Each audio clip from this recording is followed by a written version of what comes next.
Welcome back to Goofy Harry, where every upload is a brand new adventure. Today's story: what if Wonder Woman took Harry Potter to Themyscira and raised him among the Amazons? Before we dive in, do me a favor and smash that subscribe button and ring the bell, so a tale like this one never slips past you. Settled in? Good, let's begin. Chapter 1: The Cupboard and the Crossing. The rain over London had the patience of something that meant to stay all night, and Diana Prince walked through it without an umbrella because she liked the way it made the city honest. Lamplight pooled gold on the wet pavement. Buses sighed past with their windows fogged, each one a little lit room full of strangers going home, and she watched them the way she watched most things in this world, with a curiosity that had not worn thin in 70 years. She had learned its languages and its histories. She had learned to fold herself into the shape of a quiet woman with a museum badge and sensible shoes. What she had never quite learned was how to stop noticing when something was wrong. Tonight, something was wrong. It had begun as a pressure behind her sternum, faint as the memory of a sound, while she catalogued bronze in the basement of the gallery where she worked. The feeling had nothing to do with the bronze. It was older than bronze. It lived in the part of her that the goddesses had touched at her making, the part that recognized power the way a sailor recognizes weather, and it had pulled her up the stairs and out into the rain and onto a train heading southeast without a single reasonable explanation she could have offered anyone. The train let her off in a town built entirely out of sameness. Privet Drive curved away under sodium lamps, every house the mirror of its neighbor, every hedge clipped to the same height, every car washed to the same shine. People here had worked very hard, she thought, to make certain that nothing would ever surprise them. The pressure behind her sternum tightened as she walked, and she let it lead, past number 2 and number 4 and the gnomes that somebody had stationed like sentries against the unexpected.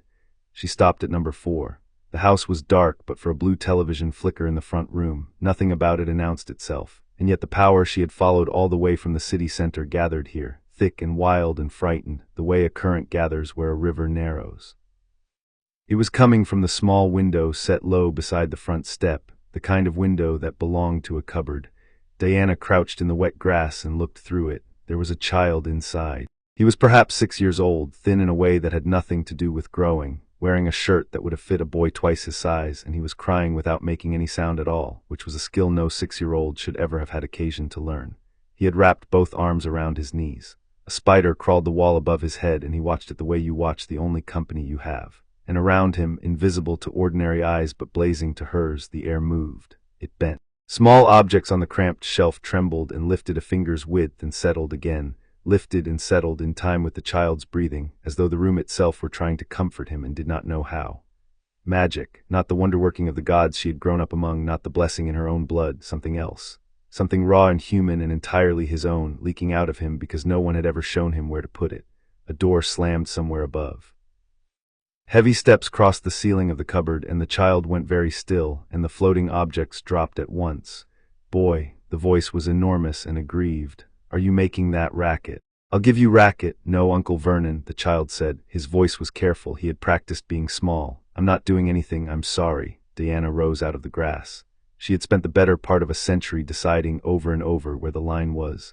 The Amazons did not interfere in the affairs of man's world. That was the oldest law her mother kept, written into the founding of their island the way the tide is written into the moon. Diana had broken it once long ago, for love of this world, and she had never entirely stopped breaking it in small ways since, because she had found that she could not look at suffering and call it someone else's business. She knew the cost of that. She had paid it before. She walked up the path to the front door and knocked. The man who answered was the size of 2 men and the color of a man who has been angry for years and called it discipline. He filled the doorway.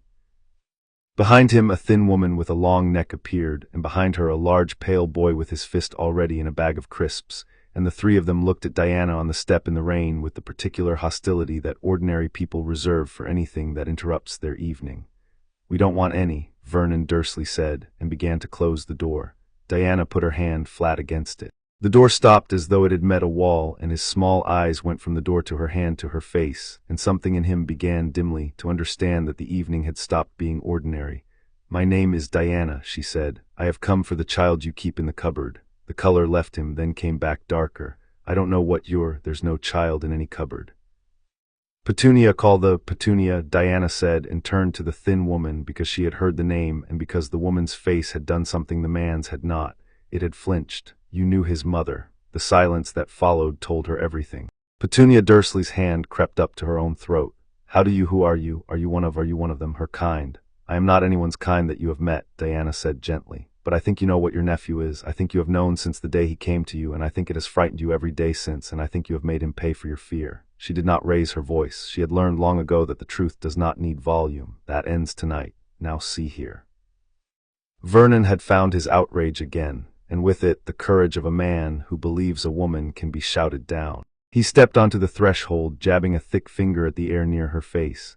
You come to my house, you make accusations, the boy is fed, he's clothed, he's got a roof, which is a great deal more than that lot of layabouts who dumped him on our doorstep ever provided.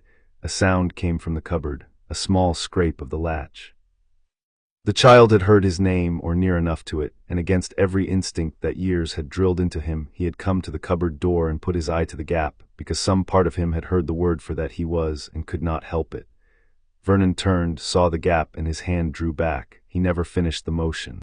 Diana caught his wrist out of the air with 2 fingers and held it there, and although she used no more strength than it takes to hold a closing book, the man discovered that he could not move his arm so much as an inch in any direction, and that the woman on his step was watching him with the calm of a mountain watching weather. You will not, she said, raise your hand to him again, not tonight, not ever. Do you understand me? He made a noise. It was not a word. Good, Diana said, and let him go, and he stumbled back into his hallway, clutching his wrist with his other hand, and staring at her with the dawning, disbelieving terror of a small king who has just learned that his kingdom has edges. Diana crossed the threshold uninvited, which broke another law she had been raised to keep, and she knelt down in the cramped hall in front of the cupboard under the stairs so that her eyes were level with the gap. Hello, she said. The eye in the gap blinked. It was green, very green, the green of new leaves and old glass, and it was the most watchful eye she had ever seen on a child. He did not answer. He was waiting to learn what this was going to cost him. My name is Diana, she said again, softly, the way you speak to a creature that has been struck enough times to expect it. I'm not going to hurt you. No one in this house is going to hurt you again. I promise you that, and I keep my promises. Will you open the door? A long moment. The latch scraped. The cupboard door swung outward, and the child unfolded himself into the hall and stood there in his too-large shirt with his knees scabbed, and his black hair a wild thicket and a thin scar on his forehead in the shape of a stroke of lightning. And he looked up at her and asked the first question she would ever hear him ask, which told her more about the 6 years behind him than any record could have. Are you in trouble too? He said. Diana's chest did a slow and complicated thing. No, she told him. And neither are you, not anymore. What's your name? Harry, he said. Harry Potter. He glanced once at his uncle, who was pressed against the far wall, and then back at her, and lowered his voice as though sharing a secret that might get him punished. They call me boy mostly, or freak, because of when things happen, the floating in the... He stopped. He had said too much. She watched him brace for what saying too much usually brought. The things that happen, Diana said, happen because you are special, Harry, not a freak, special. There are whole worlds of people who can do what you do, and more, and not one of them would lock you in a cupboard for it. She held out her hand, palm up, an offering and not a command. Would you like to leave this place with me? He looked at the hand. He looked at the open front door and the rain, and the dark beyond it that he had been taught all his life was more dangerous than the dark he knew. Children who have been hurt enough learn to prefer a familiar pain to an unfamiliar mercy. She had seen it in the eyes of the wounded on a dozen shores. She did not rush him. She held her hand where it was and let him decide, because the one thing this child had never once been given was a choice, and she would not take a thing from a thief and call it a rescue. Will I have to come back? Harry asked. Number, ever, not unless you wish to. He put his hand in hers. It was very small and very cold, and his fingers curled around 2 of hers, and he held on as though he had decided to risk everything on a single throw of the dice, which she supposed he had. Then I'd like to leave, Harry said. Please. They did not get further than the end of the garden path before the wizard arrived. He came out of the air between one lamp and the next, a tall old figure in robes the deep blue of a winter evening, with a beard that a careless person might have mistaken for the entire point of him, and half-moon spectacles, and eyes that took in the scene on the path, the woman, the child's hand in hers, the open door, the family cowering inside it, with the speed of a man who has spent a long life understanding situations he did not arrange. Good evening, he said. I do hope I am not interrupting. Harry pressed closer to Diana's side. She moved him a half-step behind her without seeming to move at all. You are Dumbledore, she said. It was not a guess. The thin woman inside had said the name once under her breath, like a curse and a prayer at the same time, when she thought no one was listening. Albus Dumbledore, yes, headmaster of a school you will not have heard of, and for my sins, the man who left this child on this doorstep 6 years ago. His eyes moved to Harry, and something in the old face gentled and grieved at once. Hello, Harry, you will not remember me. You were very small. You left him here, Diana said. The gentleness had gone out of her voice. It had not become loud, it had become level, and level was worse. On a doorstep with these people, in the cold.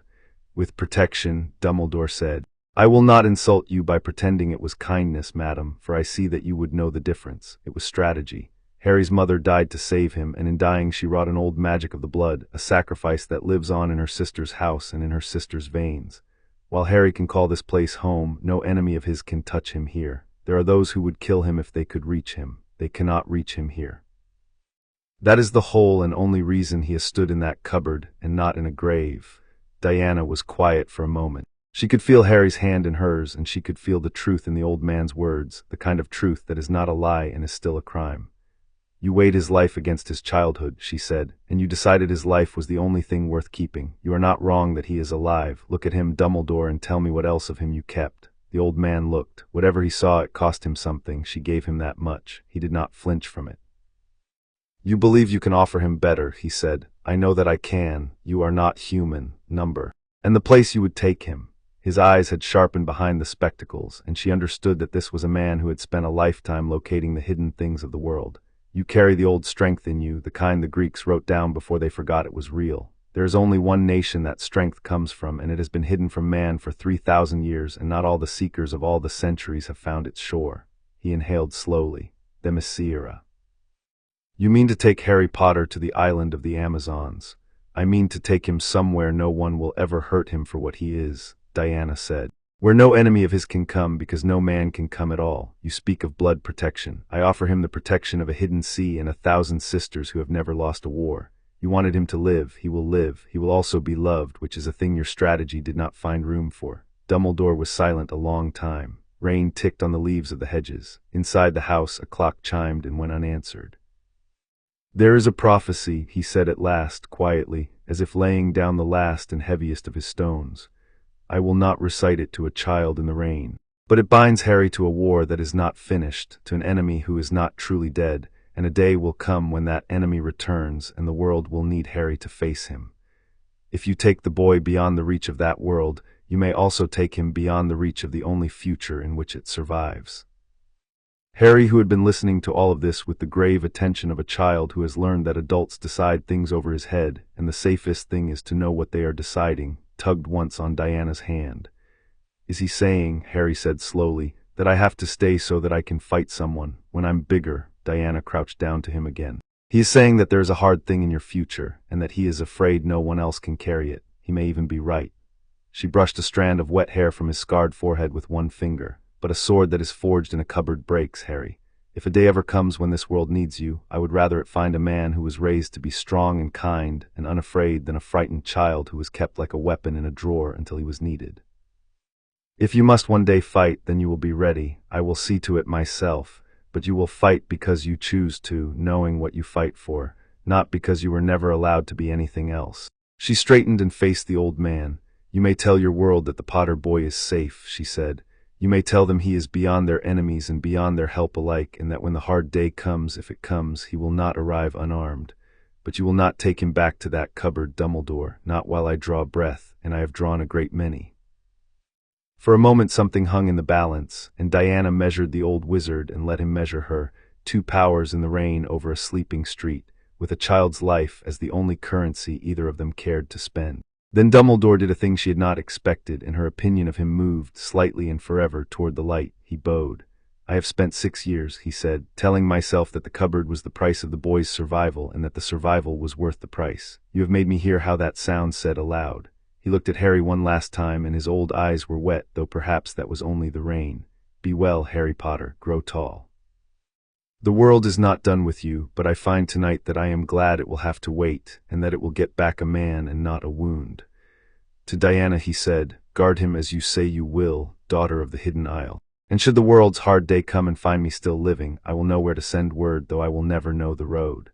You will not need the road, Diana said. We will know the day before you do. She did not see him leave. She blinked, and the space between the lamps was empty, and the rain fell through where he had stood. Harry stared at the place for a while. He smelled like lemon, Harry said with the offended wonder of a child cataloging the impossible.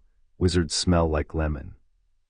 That one does, apparently. Diana found to her own surprise that she was smiling. Come. We have a long way to go, and I want you out of the cold. The journey to the edge of the world took 3 days, and Harry spent most of them learning what it was to be cared for, which turned out to be harder than the journey.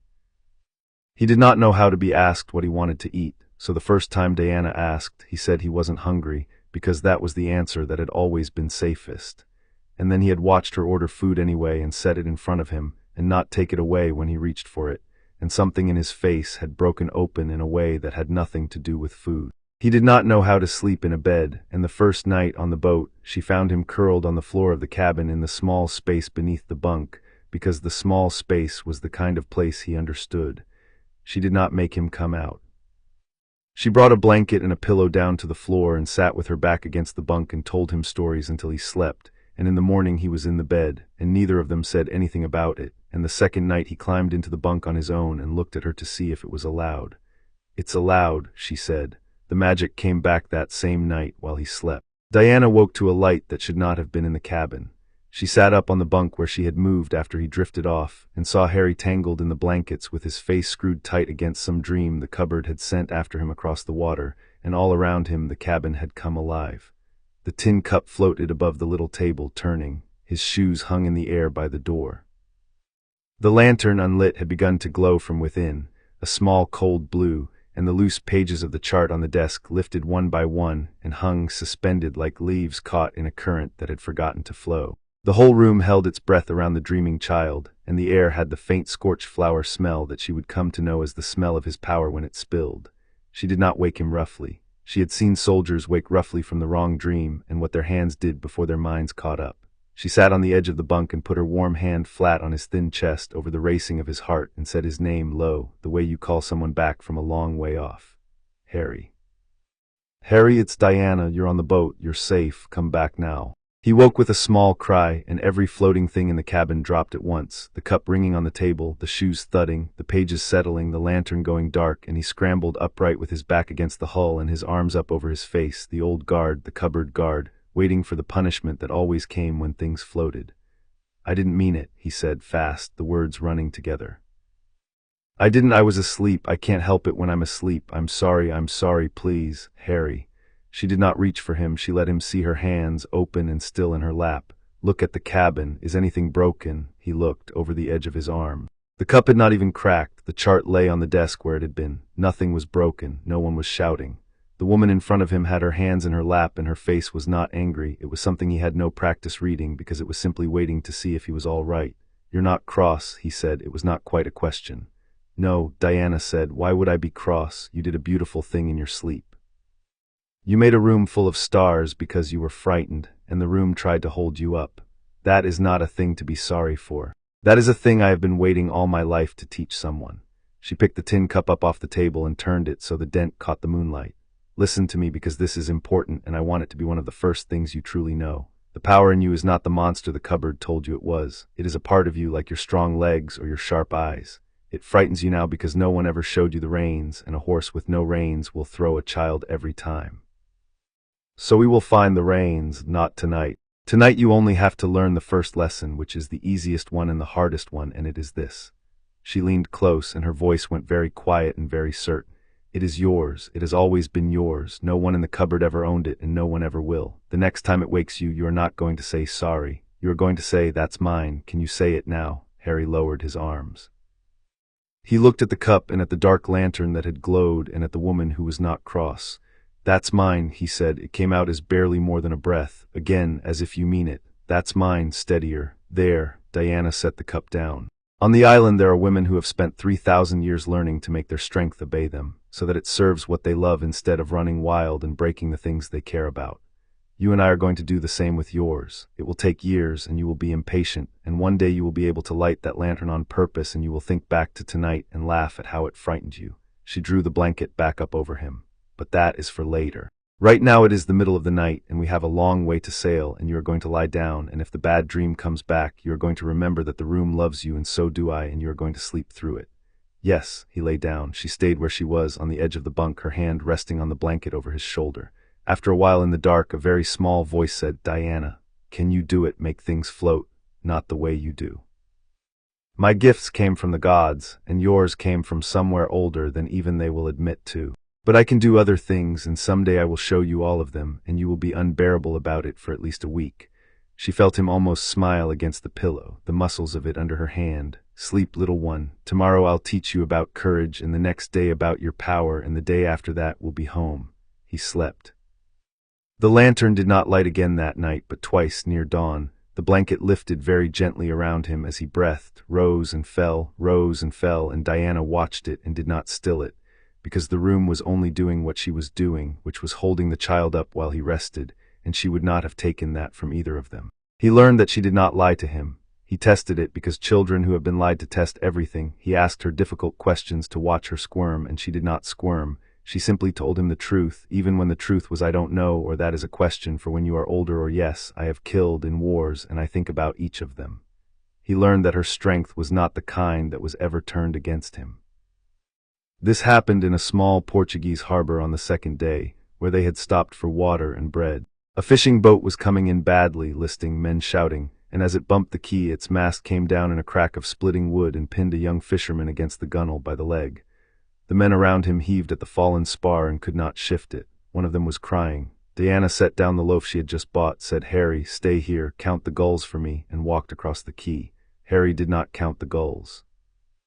He watched her wade into the chaos of shouting men, watched her put her shoulder under the broken mast, and watched the mast rise. It rose the way the lid of a chest rises when someone opens it, smoothly, without drama, 6 men's worth of timber lifted by one woman who did not appear to find it remarkable. The fisherman slid free. And then the strange part, the part Harry would remember for the rest of his life. Diana let the men take the weight from her, and knelt in the fish stink and the spilled bait at the bottom of the boat, and took the young man's broken leg in her hands as gently as if it were made of glass, and spoke to him low and steady in a language Harry did not know until the panic went out of his face. She tore a strip from her own sleeve to bind it. She stayed until the color came back into his cheek. Then she stood, and the men tried to give her money, and she would not take it, and she came back across the quay and picked up her loaf of bread and said, "How many gulls?" "I forgot to count," Harry admitted. "That's all right, there were a great many."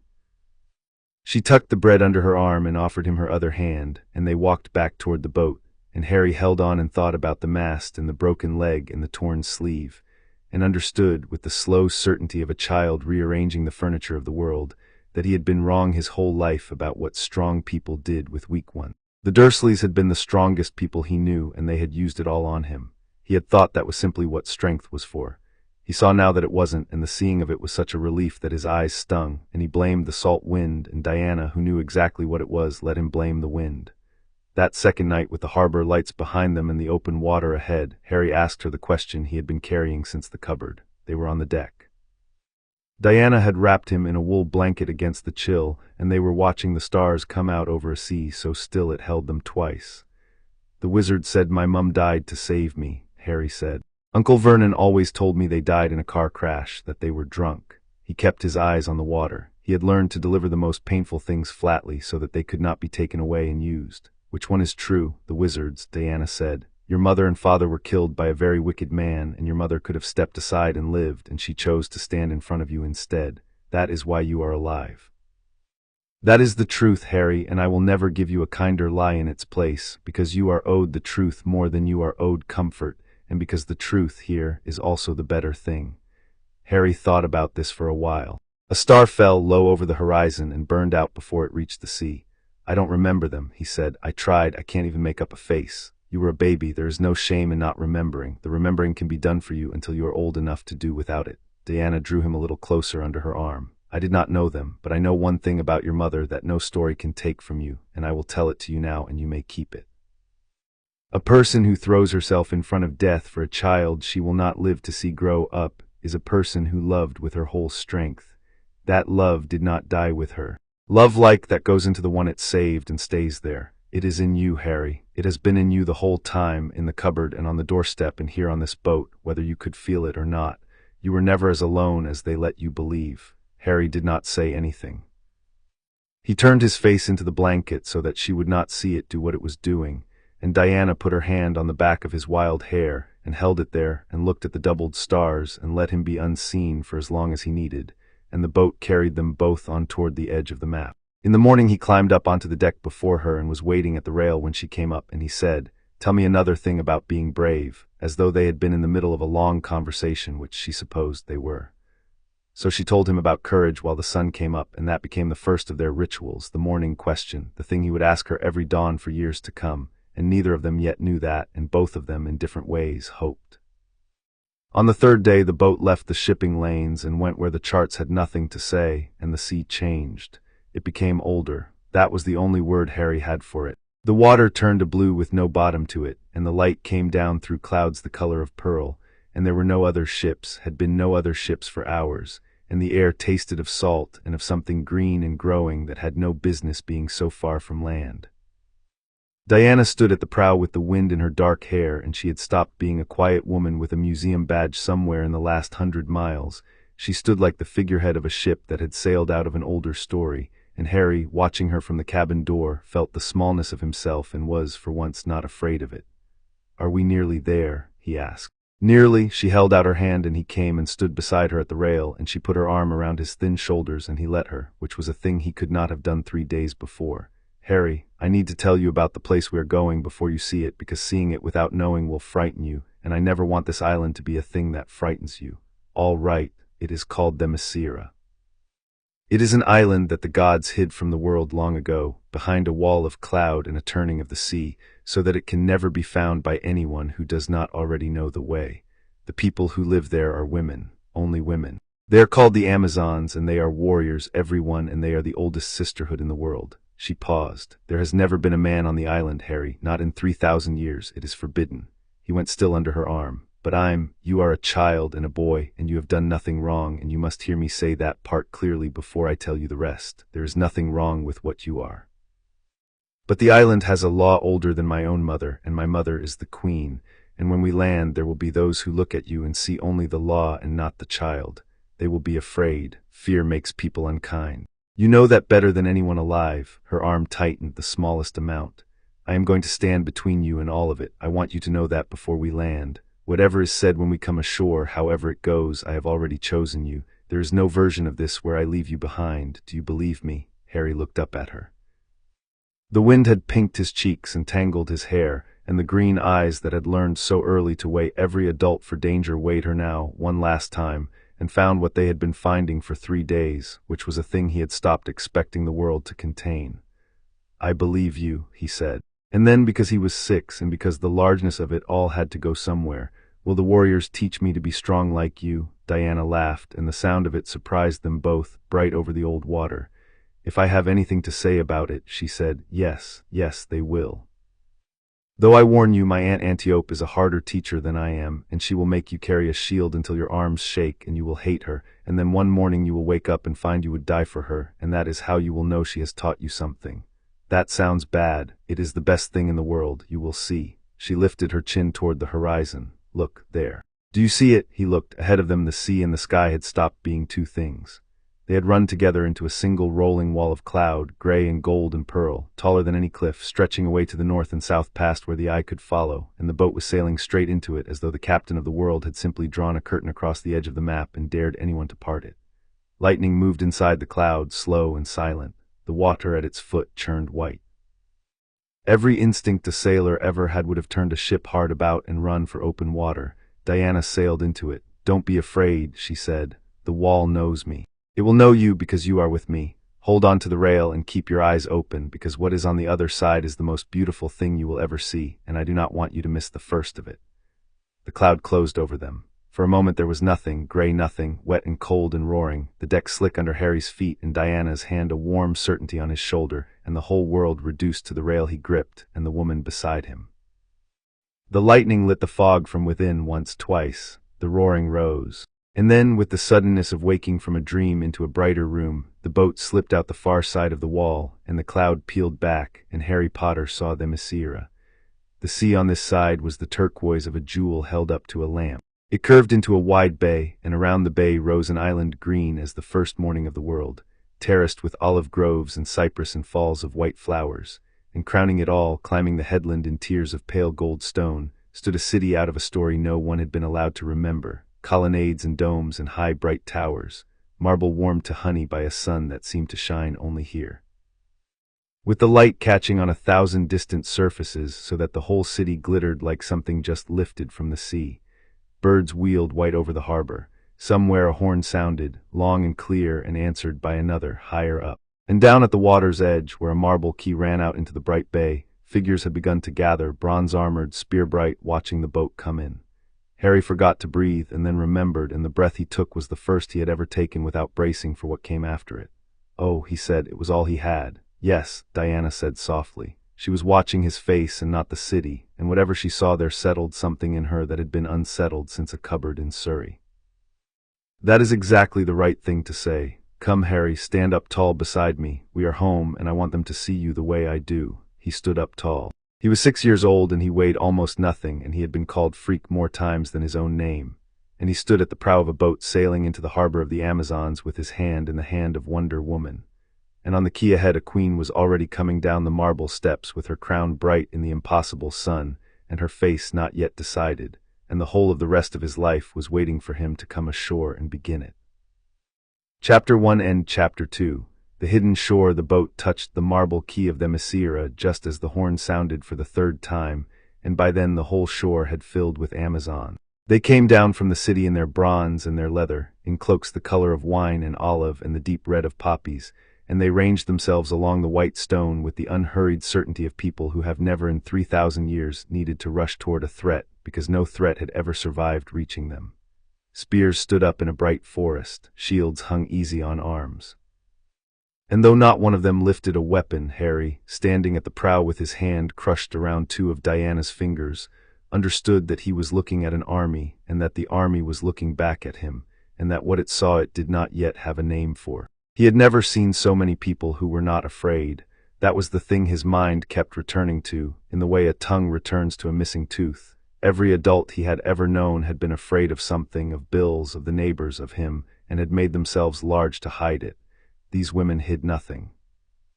They stood in their own bodies completely, the way the cypress stood on the hillside, and the sun came down and found no soft place on any of them, and Harry, who had spent his life learning to read the danger in grown-ups, found that he could not read these at all, and that the not reading was its own kind of awe.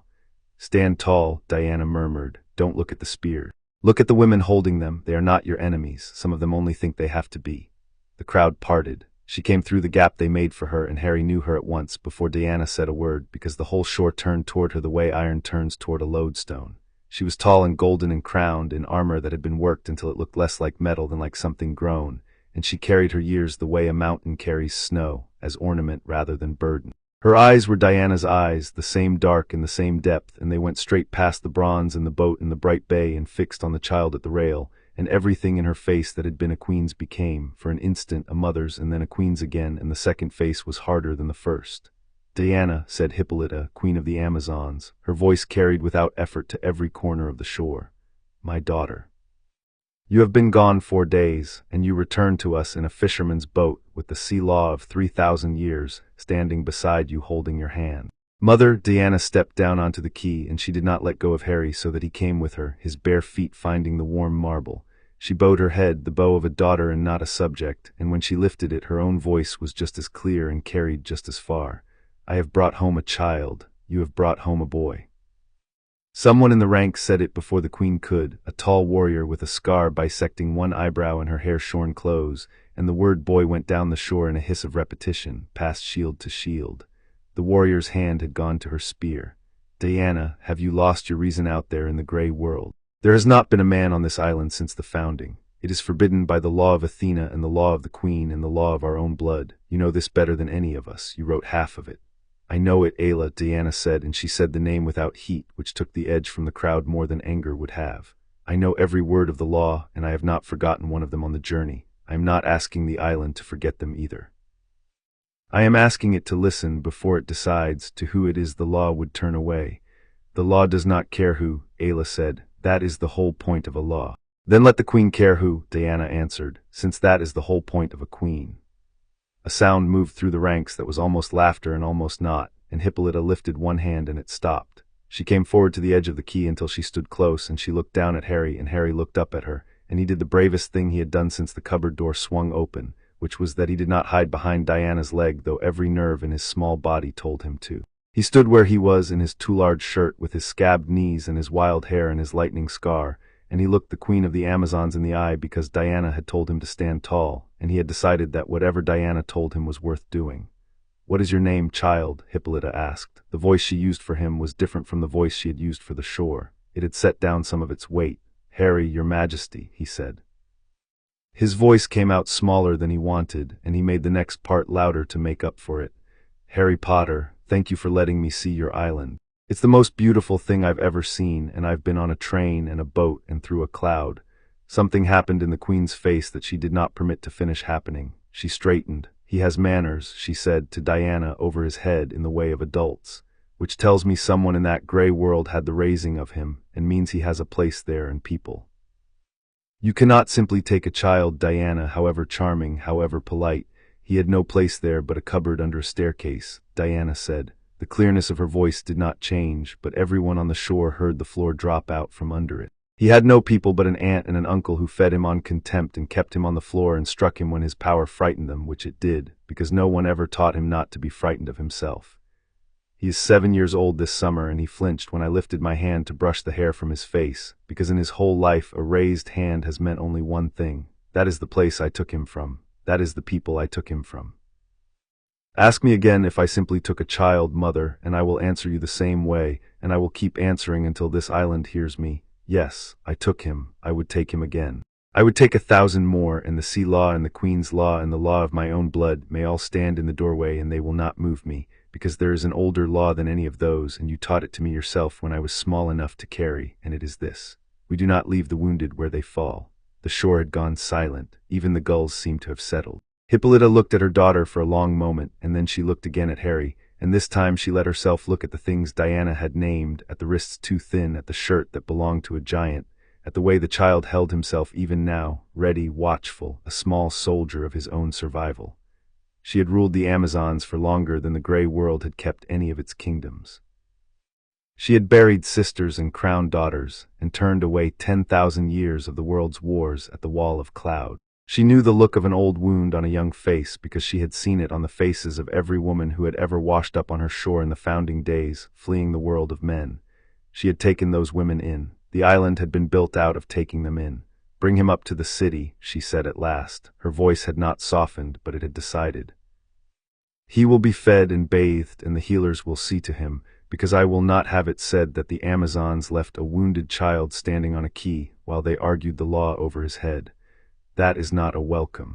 That is a stay of the question." Her eyes came back to Diana, and now there was warning in them and grief and the particular weariness of a mother who already knows how a thing is going to end and means to make her daughter fight for it anyway. "The council will sit at sundown. You will make your case and the law will answer, and I will not promise you the answer you want. Do you understand me, Diana? I will give him this day. I do not yet give him a life." "This day is enough to begin with," Diana said. "Thank you, mother." "Do not thank me yet." Hippolyta turned to go, and then she stopped, and without quite looking back she added, in a lower voice meant mostly for Diana, "He stood and met my eyes. Not one grown emissary of the gray world has ever managed that. Whatever else is true, you did not bring home a coward." And she went up the marble steps toward the city, and the army of bright women parted before her and closed behind her, and the matter, for the length of one afternoon, was set aside. They washed the cupboard off him in a bathhouse of pink marble, where the water came warm out of the mouths of carved dolphins, and steam climbed in slow ropes to a painted ceiling. They burned the giant's shirt, which Harry watched with grave satisfaction, and dressed him instead in a soft undyed tunic that actually fit, belted at the waist, and sandals laced up his thin calves. And when he caught sight of himself in a sheet of polished bronze, he did not recognize the small, clean person looking back, and stood staring until Diana came and stood behind him in the bronze and put her hands on his shoulders, and then he recognized them both at once. The chief healer was a broad, calm woman named Epione, with gray threaded through her braid and hands that had closed more wounds than Harry would ever count, and she examined him in a sunlit room, while Diana sat near with the patience of a guard who has decided to look like furniture.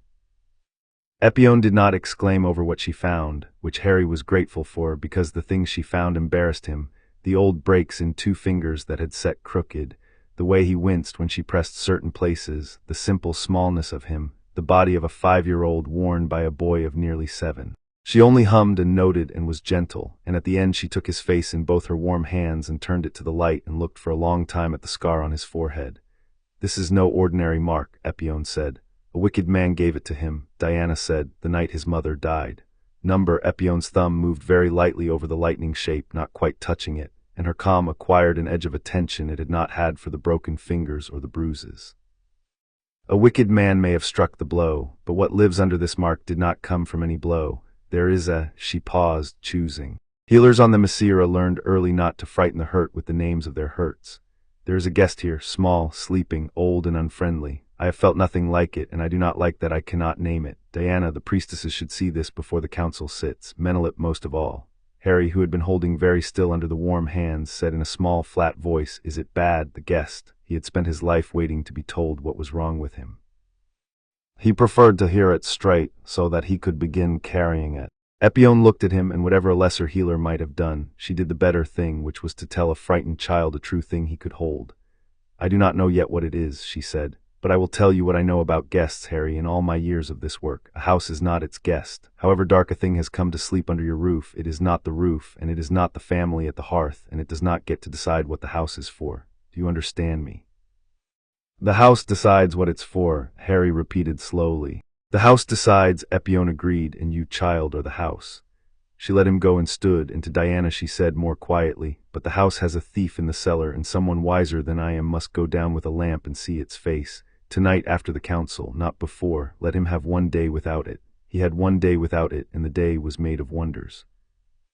Mala found them in the olive grove above the bathhouse, where Diana had taken Harry to sit in the green shade and let the afternoon be ordinary for a while. Mala was young as the Amazons counted youth, which was to say she had only been alive for 2 centuries and still found things funny, and she came up the path with a wooden practice sword over her shoulder and a grin she did not bother to govern, and she dropped down cross-legged in front of Harry without ceremony, the way no adult in the grey world had ever once approached him. "So you're the scandal," she said. "The whole city's talking of nothing else, a boy on the Themyscira.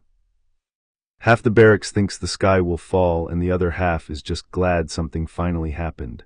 She tilted her head, frankly studying him. "You don't look like the end of the world. You look like you'd blow over in a strong wind. Can you fight at all?" "No," Harry admitted. "Can you ride? Number, can you swim? Number, by the gods, what have they been doing with you out there?" Mala seemed genuinely outraged on his behalf, which was such a strange and welcome thing that Harry felt his face do something it was out of practice at. "Right, well, that's all fixable. You've come to the right island for fixing.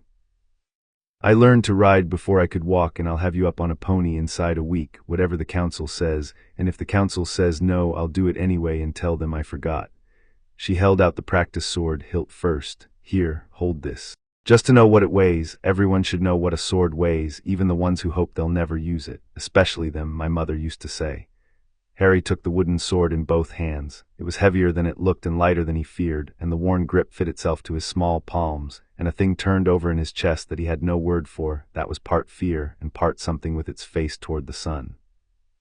Diana, watching from where she leaned against an olive trunk, said nothing, and her stillness was the stillness of a woman who has just seen the first green of a seed she planted, and does not want to make a sound that might frighten it back into the ground. "It's heavy," Harry said. "It's honest," said Mala. "Heavy things are, that's the whole secret of them." She grinned again and bounced to her feet. "Keep it, I've got 6. I'll come find you tomorrow and show you how not to take your own foot off, assuming the old women let you stay." She glanced at Diana, and the grin gentled into something with respect in it. "They will, you know, let him stay. I heard what you said on the quay, about not leaving the wounded where they fall." She shrugged, suddenly almost shy. "That's the first thing they ever teach us. It's carved over the door of the infirmary. If they turn him away now, they have to chisel it off." And she went off down the path whistling, and Harry sat in the olive shade holding his honest, heavy sword and watched the light come down through the leaves, and for one whole afternoon nobody told him what was wrong with him at all. The council sat at sundown in a round chamber open to the sky, where the light of the dying day came in level and gold across a floor inlaid with the map of the heaven. They sat in a ring of stone seats worn smooth by 3,000 years, Hippolyta on the highest, and around her the elders and the generals and the high priestesses, the women who between them held the memory and the law and the future of the nation. Diana stood in the center of the ring with Harry beside her, his clean tunic and his wooden sword, and the gold light fell on the two of them and made them the only bright things in the dimming room. Harry had been frightened of many rooms in his life. He decided, standing in this one, that he would not let it be added to the list. He held the sword the way Mala had shown him, point down, both hands on the grip, and he kept his chin where Diana had taught him to keep it, and he listened because the thing being decided was his, and he had resolved on the boat that he would never again let his life be decided over his head without at least listening to every word. The General Philippus spoke first, and she spoke for the law, and she spoke it fairly, which Harry would later understand was a kind of mercy in itself. She was a tall, grave woman with the bearing of someone who had given orders that sent friends to die and had not let it make her cruel. "The law is not unkind, Diana," she said. "The law is a wall, and a wall does not hate the rain. We are what we are because of the wall. 3,000 years ago our sisters came to this shore broken by the world of men, and the gods gave us a place where that world could not follow, and the first stone of that place was this: no man comes here, not as friend, not as foe, not as guest. We did not make that law to be cruel to children. We made it because the world of men, when it is let in even a crack, even with the best of intentions, even in the smallest and most innocent shape, has a way of growing until it fills the room. You ask us to make one exception. But a wall with one door in it is not a wall. It is a gate, and gates can be opened, and what is opened once is opened forever after in the minds of those who would open it." A murmur of agreement went around half the ring. Ayla, seated among the generals with her shorn head and her scarred brow, said only, "Well spoken," and folded her arms. Diana inclined her head to Philippus with real respect. "You speak the wall better than I could," she said, "and you are right that the world of men grows where it is let in. I have lived in it. I know its appetite. But hear me, sisters, because I have stood where you have never been permitted to stand, in the gray streets under the gray sky, among the very thing the wall was built against, and I will tell you what I have learned there that the wall cannot teach you, because the wall has never had to learn it. The world of men is not made of men, it is made of children. Every cruel man out there was once a frightened child whom no one taught a better thing, and the cruelty grew in the empty place where the teaching should have been. We did not build this island to hide from the world's cruelty. We built it to be the answer to it. We are the proof, sisters, the standing living proof, that strength and mercy can be the same hand. What is the worth of that proof if it will not be spent? What is the use of an answer that refuses to be asked the question?" She turned slowly in the ring, meeting eyes one by one the way she had met the eyes of the shore. "You say a wall with one door is a gate. I say a virtue that admits no exception is not a virtue. It is a habit. Compassion that costs nothing, that risks nothing, that never once opens the door to the cold, that is not the compassion the gods blessed us with. That is its statue. I am not asking you to tear down the wall. The wall has kept us, and I love it as you do. I am asking you to be, for one child, the thing the wall was built to protect. I am asking you to spend a single grain of 3,000 years of safety on a boy who has known none. If we will not, then we are not the answer to the world of men. We are only its mirror, keeping ourselves clean by keeping everyone else out, and I did not cross the cloud wall to come home to a mirror. I came home to my mothers and my sisters, who taught me that we do not leave the wounded where they fall."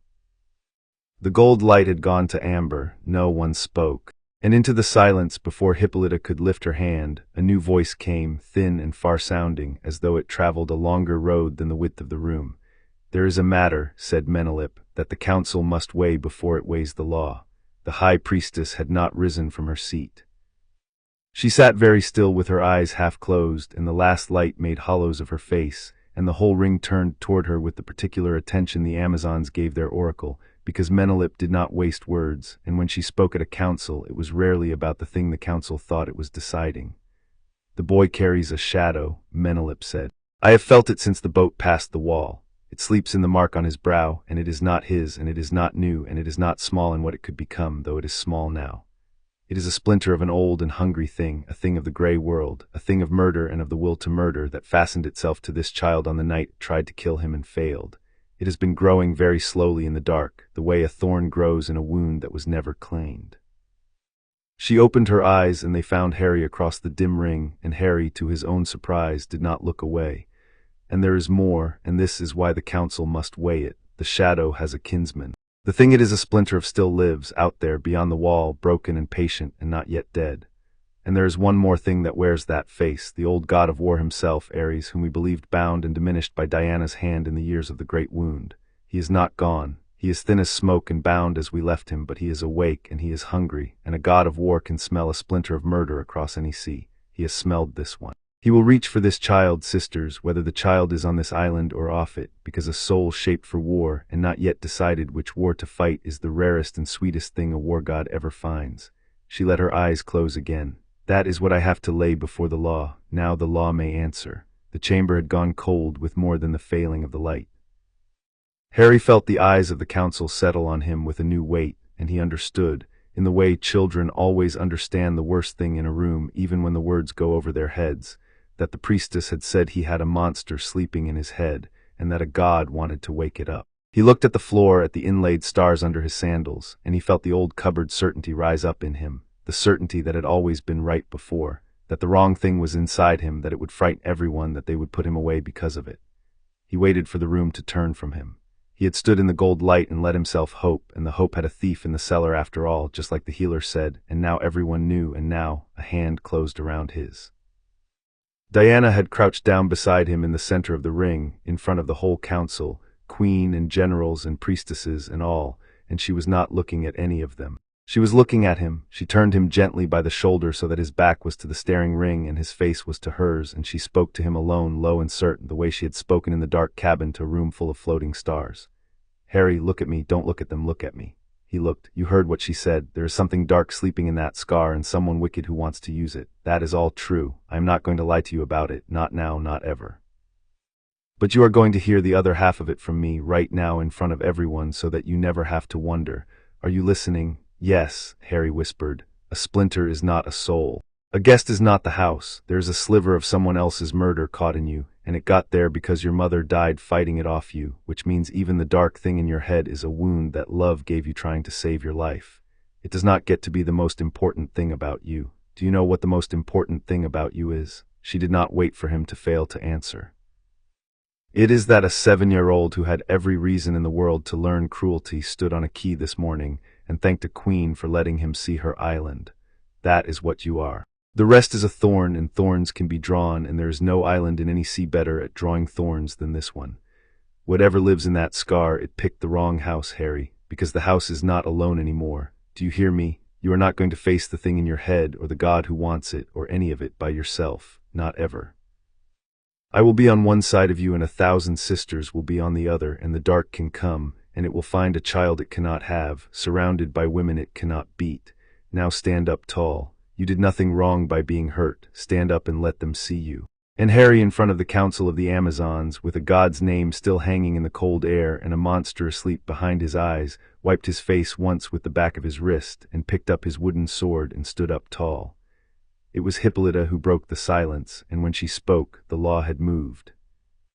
"Menelip," the queen said slowly, "you have told this council that an old enemy and an old god both reach for this child across the sea, and that they will reach for him wherever he stands, on our shore or off it. Have I heard you rightly?" "You have, my queen." "Then the law's wall, which keeps the world out, does not keep this danger out. The danger is already inside it. It came in on a boat this afternoon, through no fault of the child who carries it, and it would have come for him just the same had we left him in his cupboard, where he would have faced it alone, untaught, unguarded, a frightened boy with a sleeping monster and no one to draw the thorn." Hippolyta rose from her high seat, and the whole council rose with her, and the last amber light made a crown of the real crown on her head.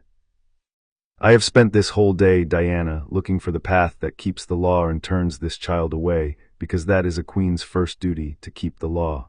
I have not found it. The priestess has taken it from me. If we turn him out to keep our wall clean, we send a wounded child to fight a god alone, and there is no wall in any world clean enough to be worth that. So I will not hide behind the wall. I am the queen. I will stand in front of it."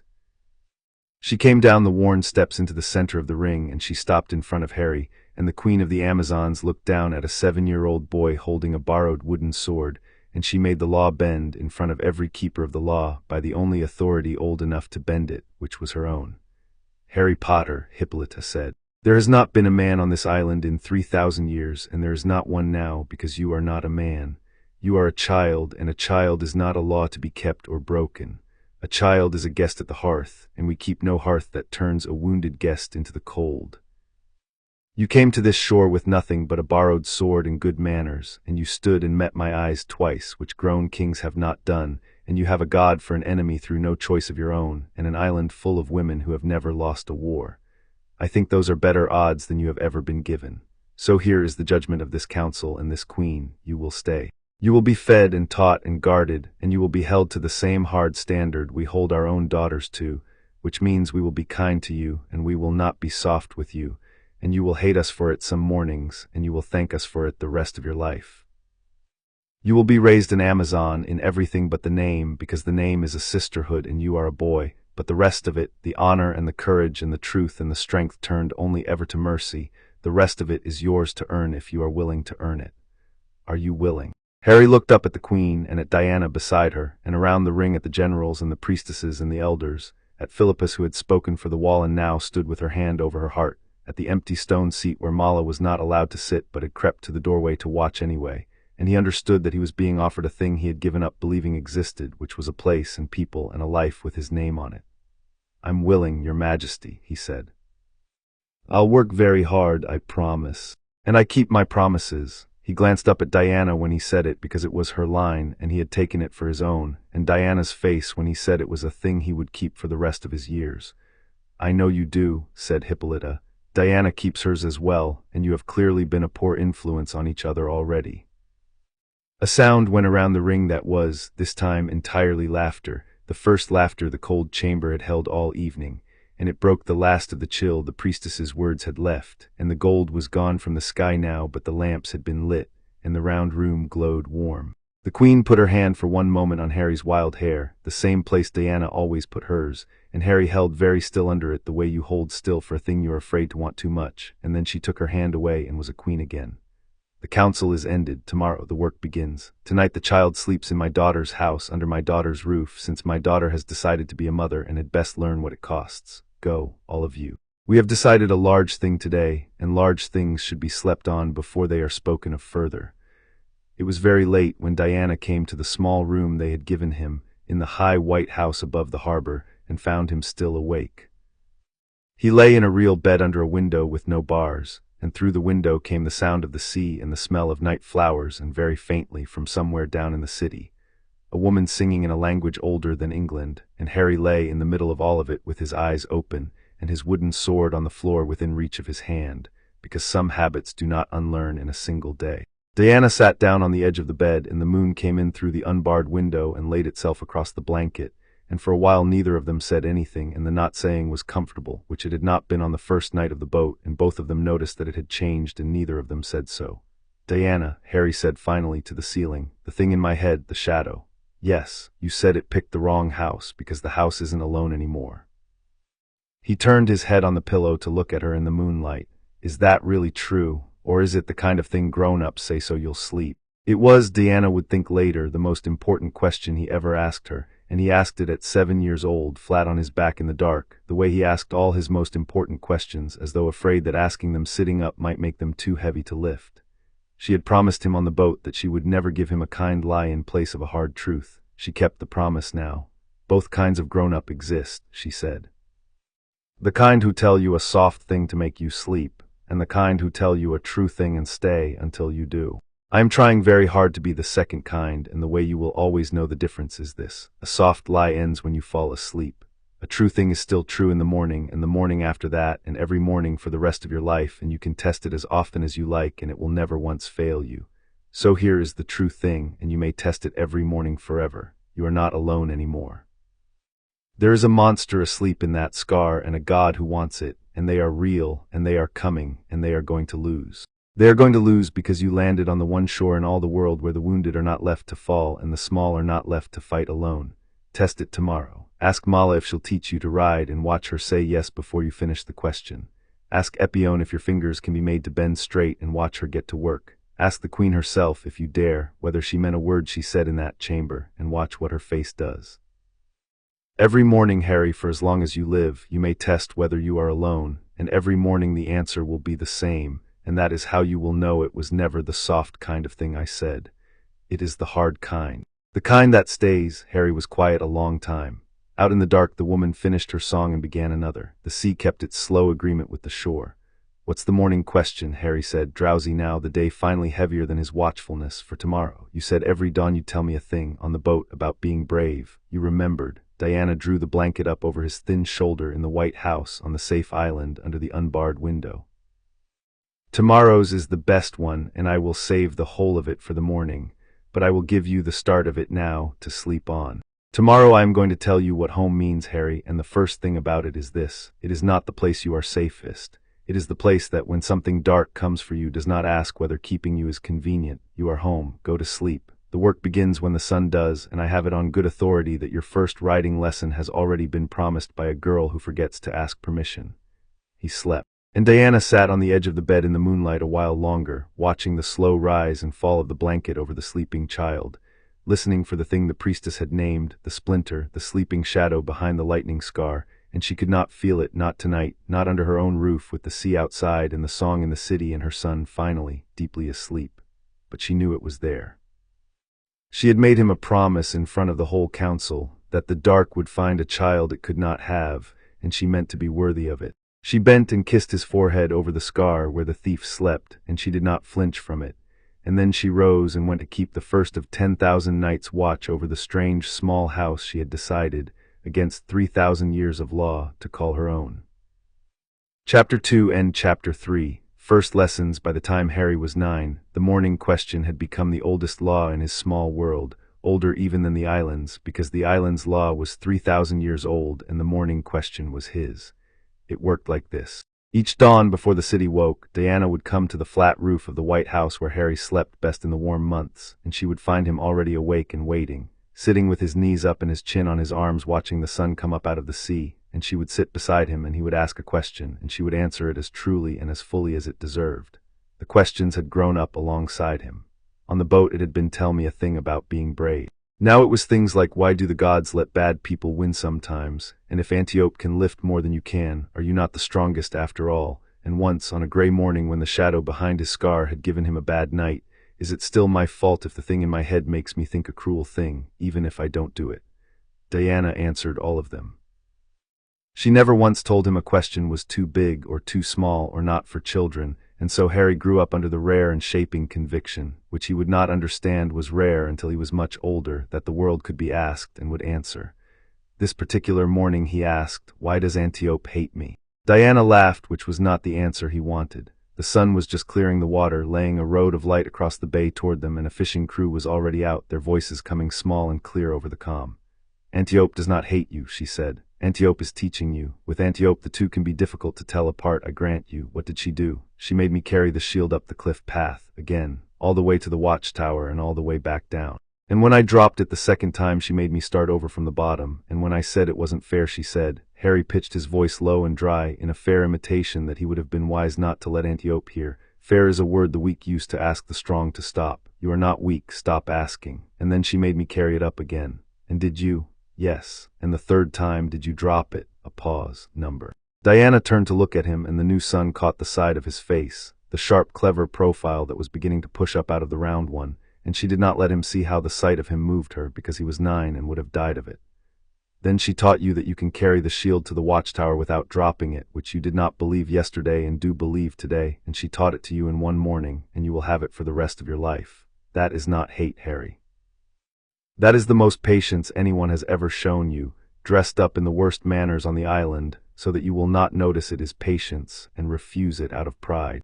Antiope has trained 400 years of warriors. She does not waste a single climb of the cliff path on a child she does not believe in.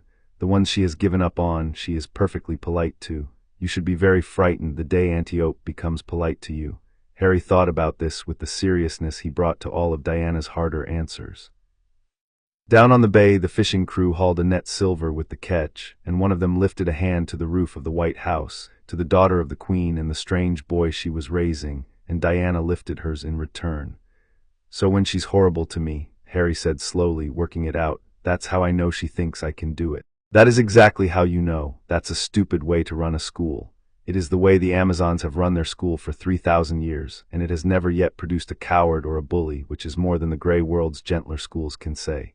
Diana stood and offered him her hand to pull him up, a thing she had done every morning since the boat, so that getting up off the ground had become, for Harry, a thing that someone helped you do. Come, eat first.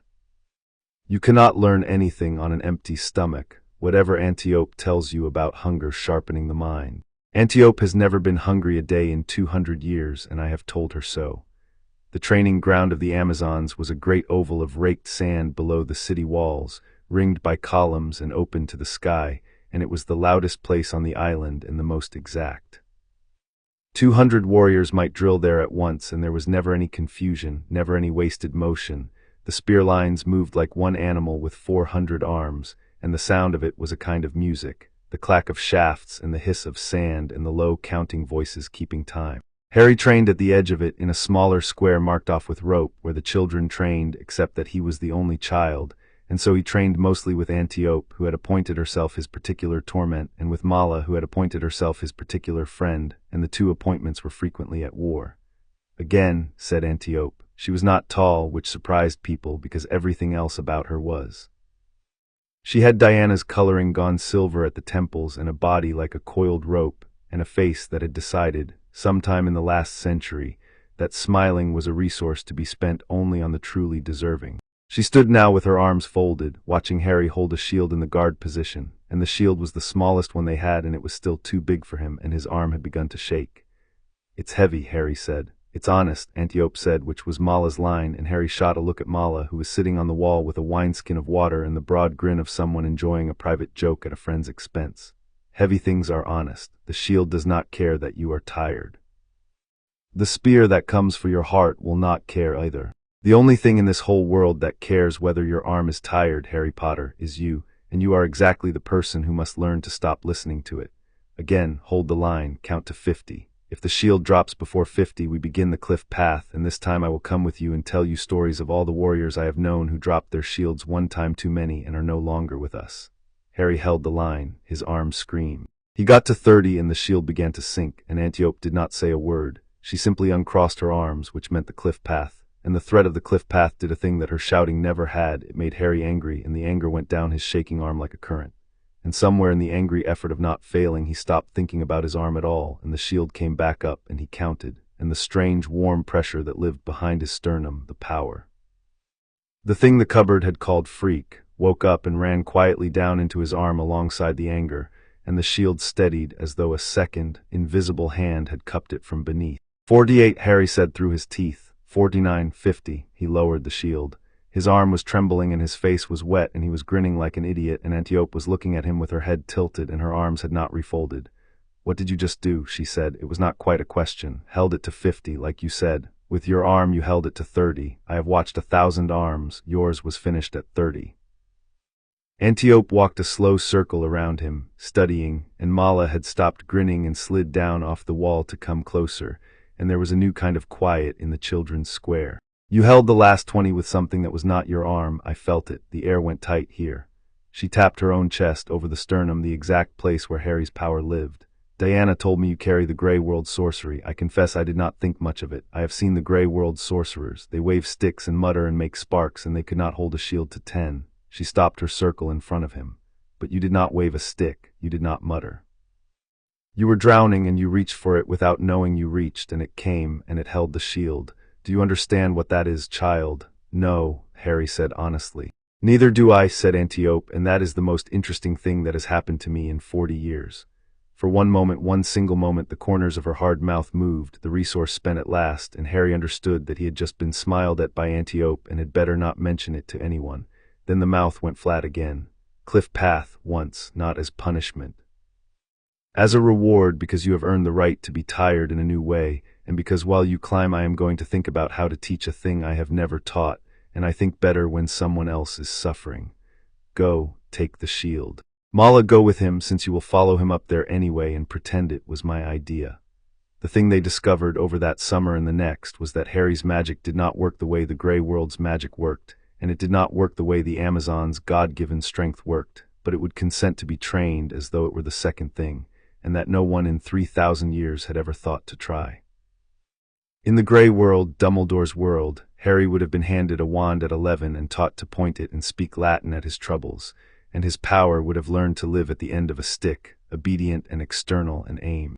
On the Themyscira there were no wands, and no one knew the Latin, and Harry was 9 and then 10 and then 11, and his power lived where the Amazon's power lived, in the breath and the belly and the discipline of the body, because that was the only place anyone on the island knew to put a power, and so that was where Harry learned to keep his.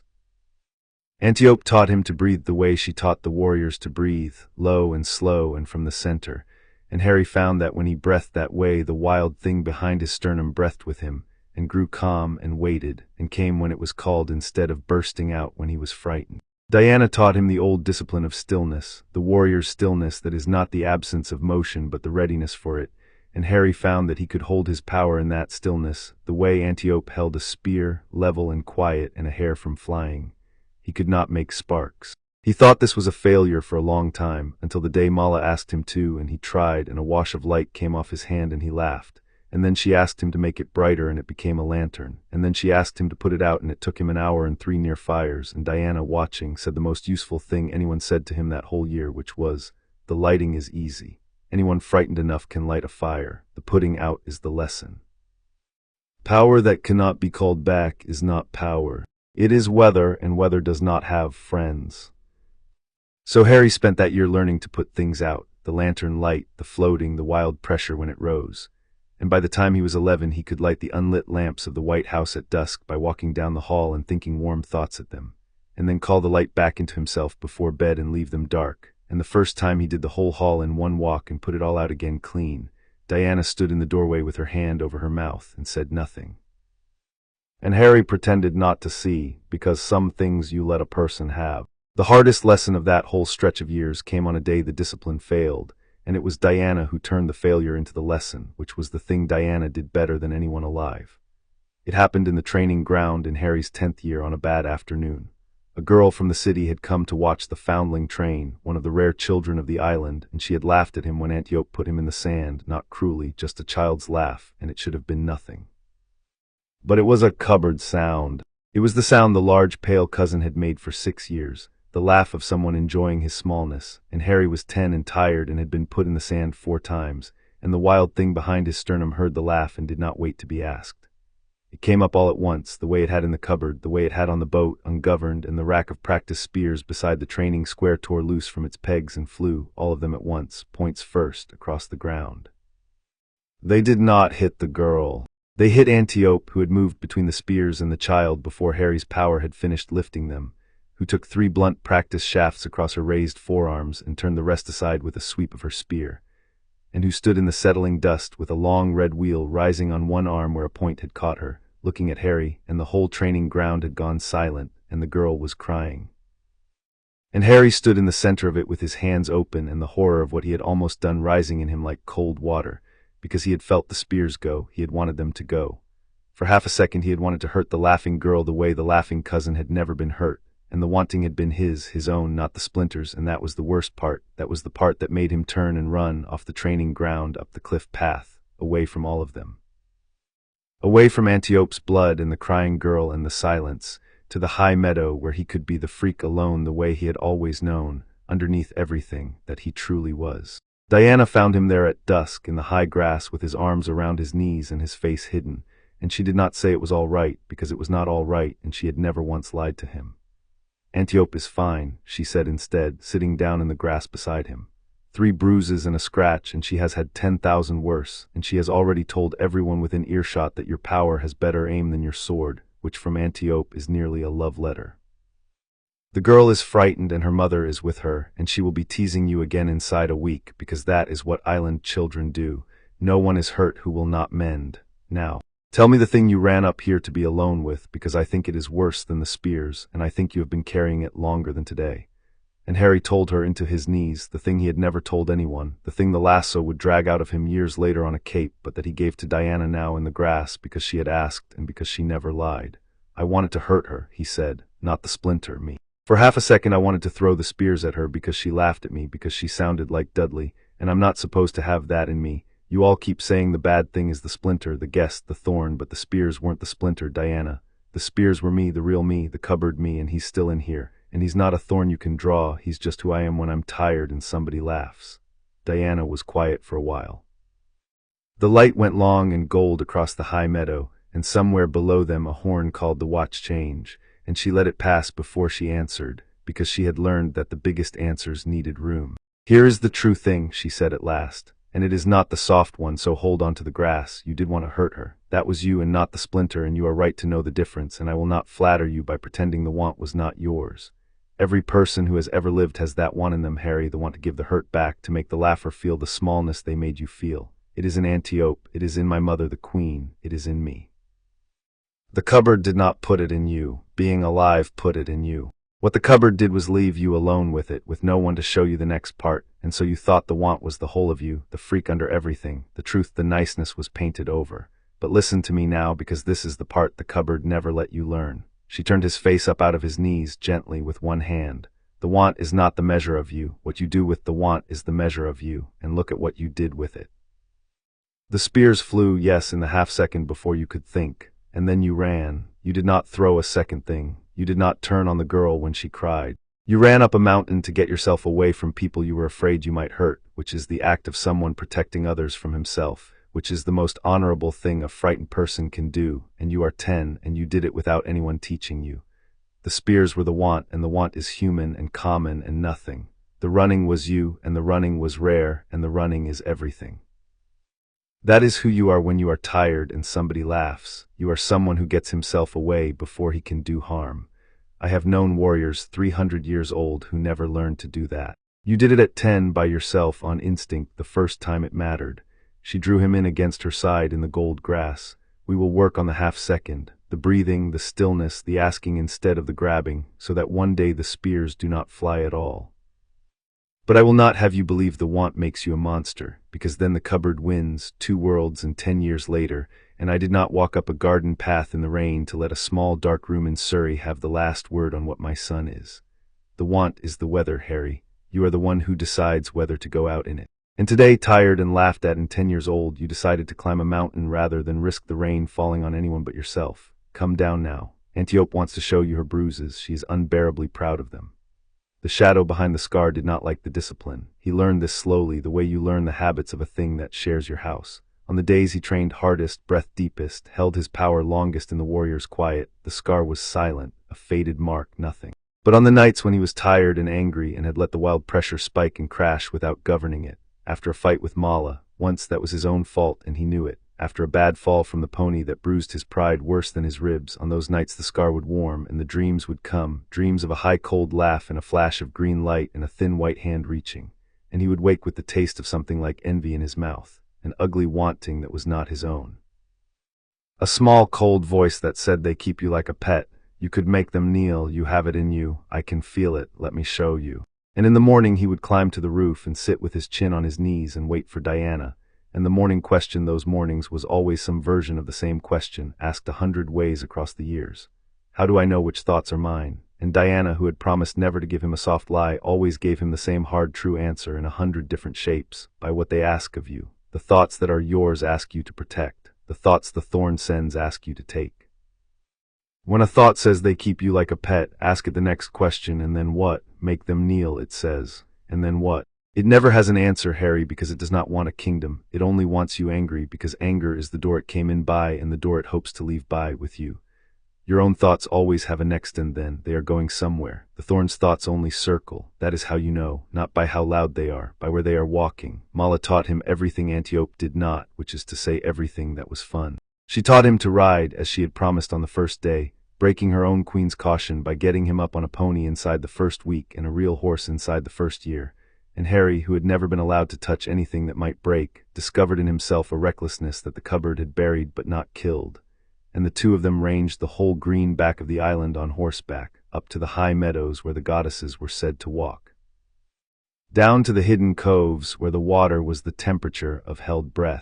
She taught him to swim, throwing him off a rock into the warm sea and diving in after when he sank, hauling him up sputtering and furious, and then making him do it again until furious became delighted. She taught him the names of things, which constellations were sisters and which were enemies, which flowers you could eat and which would make Epione laugh at you for a week, what each horn call from the watchtowers meant, the long one and the two short, and the rising one that meant a ship at the wall and brought the whole barracks running. And she taught him, without ever saying she was teaching him, how to have a friend, which was the hardest lesson of all and the one he had the least practice at. He did it badly at first. He hoarded her attention and grew jealous when she trained with the warriors her own age, and he said a cruel clever thing once in the second year, a grey world thing, a cupboard thing, aimed to hurt, and it landed, and Mala did not speak to him for 3 days. He learned more in those 3 days than in any month of Antiope's drilling. He learned that a friend is not a possession and not a guard and not a thing that owes you, that the cruel clever thing the thorn whispers is always available and always wrong, and that the way back from a cruelty is not to explain why you were right but to say plainly that you were not and to mean it. He went to Mala on the 3rd day and said, I said that to hurt you because I was frightened you liked the others better, and it was a coward's thing, and I'm sorry, and I won't trade on your kindness like that again. And Mala looked at him for a long moment, and then she punched him in the arm hard enough to bruise and said, There, now we're even. Get your sword, the tide's right for the cove, and that was the whole of his forgiveness, and it was complete, and Harry walked down to the cove that day understanding friendship better than most grown men ever manage. Hippolyta watched all of this from a greater distance than anyone and said nothing and missed nothing. She had given the child a day and then a life, and having given it, she had withdrawn because she did not trust herself near him. She had told the council she would not hide behind the wall, and she had not, but she had built a smaller wall, a private one, around the soft place in her that wanted to go down to the training ground and watch the strange, clever boy hold his shield to 50. She was a queen, and queens did not let the whole island see them lose their hearts to a foundling, and besides, she told herself, the council had bent the law for the child, but the law was not nothing, and a queen who fell to fussing over him would make it harder, not easier, for the doubters to accept him. So she watched from the high terrace of the palace, and she had reports, and she did not interfere, and she told herself this was wisdom. The wall came down on an ordinary afternoon in Harry's 11th year over a horse. There was a mare in the royal stables, old and gentle and going blind, who had carried Hippolyta herself in 3 campaigns of the founding years, and was beloved on the whole island, and was, that spring, plainly dying.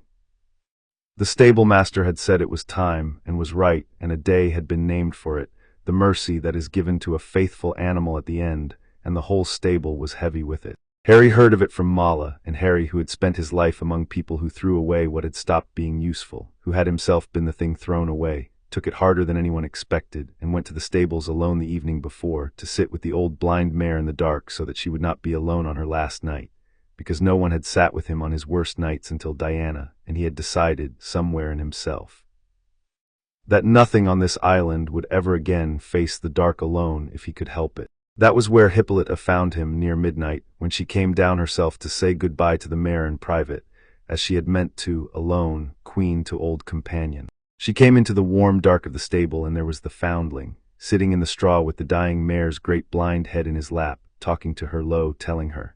Hippolyta stopped in the stable doorway and listened unseen, telling the old horse about the high meadows where the goddesses walked, describing them, the flowers and the cold streams and the light, so that the last thing in the mare's mind would be a good place to be going to.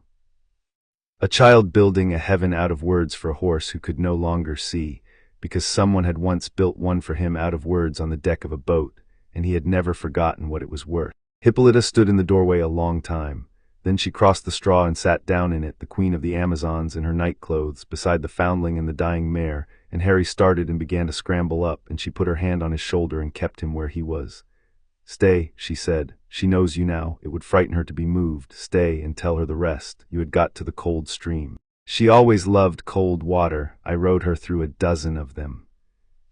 And Harry after a moment went on, his voice shaking only a little, telling the old blind mare about the cold streams of the high meadows, and the queen stroked the mare's neck with one hand and listened, and somewhere in the telling the mare let out a long breath and did not take another, gently, without fear, in the warm straw, with the child's words in her ear and the queen's hand on her neck, and it was the kindest death the island had given anyone in years, and a foundling had given it. They sat with the body a while in the quiet.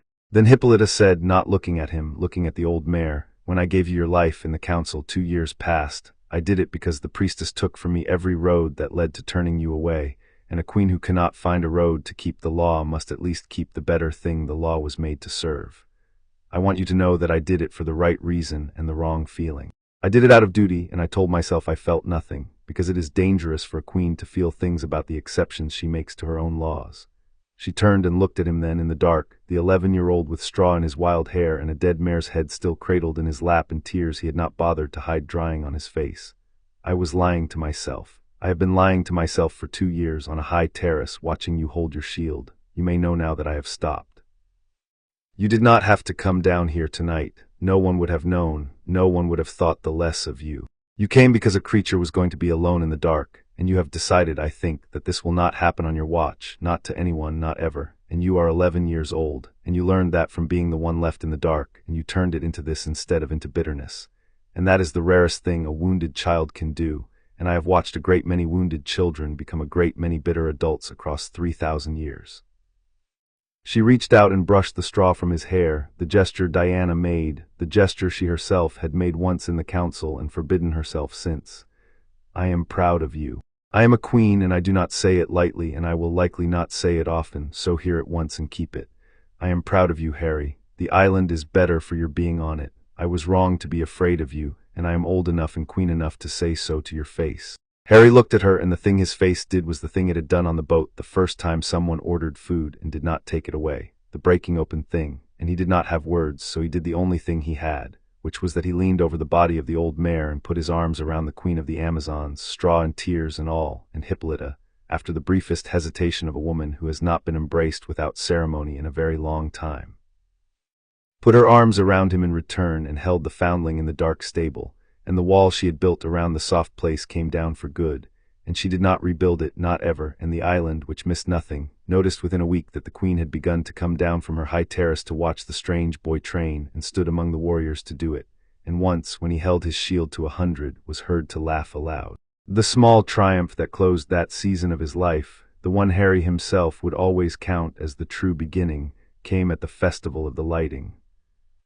It was an old rite, older than memory, held on the longest night of the year, when the whole city climbed to the high temple of Hestia, and the hearth fire was carried down through the streets to light 1,000 lamps and braziers, until the city stood up against the dark, all in gold from the harbor to the heights, a single act of defiance flung in the face of the longest night. Every Amazon had a place in it. The youngest carried the smallest flame. And that year, for the first time, the council had granted that the foundling might carry a flame as well, which was a larger thing than it sounded, because it meant a place in the right, a place in the nation, a thread woven in. But the night of the festival, the wind came up off the sea, a hard cold wind that had not been in any forecast, and it came at the worst hour, when the flames were being carried down through the open streets, and it began, one by one, to put them out.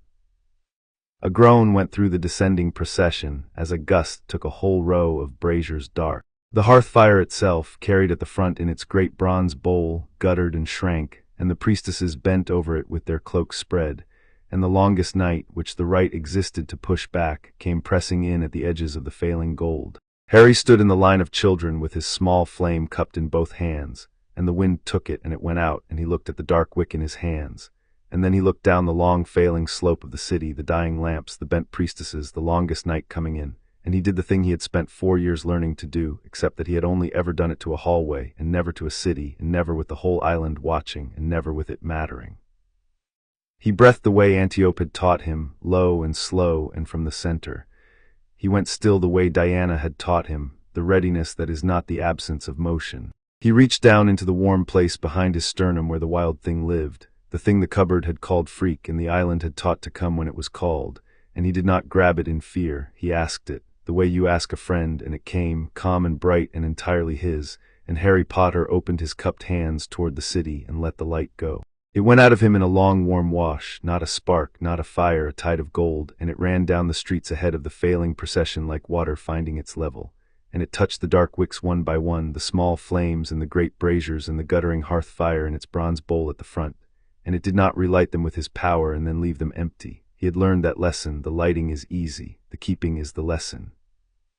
It gave each flame back its own fire and steadied it against the wind and then let it go to stand on its own, 1,000 small fires that were each themselves again, only burning now in a calm that the cold wind could not reach. The city came up out of the dark all in gold, from the harbor to the heights, brighter than it had ever stood, and the wind blew itself out against a light it could not move, and the longest night was pushed back to the edges of the sea where it belonged, and the whole of Themyscira stood in the new gold and turned, street by street and tier by tier, to look up the slope at the place where the light had come from, and saw a boy of 11 standing in the line of children with his empty hands still open and the last of the gold fading from his palms.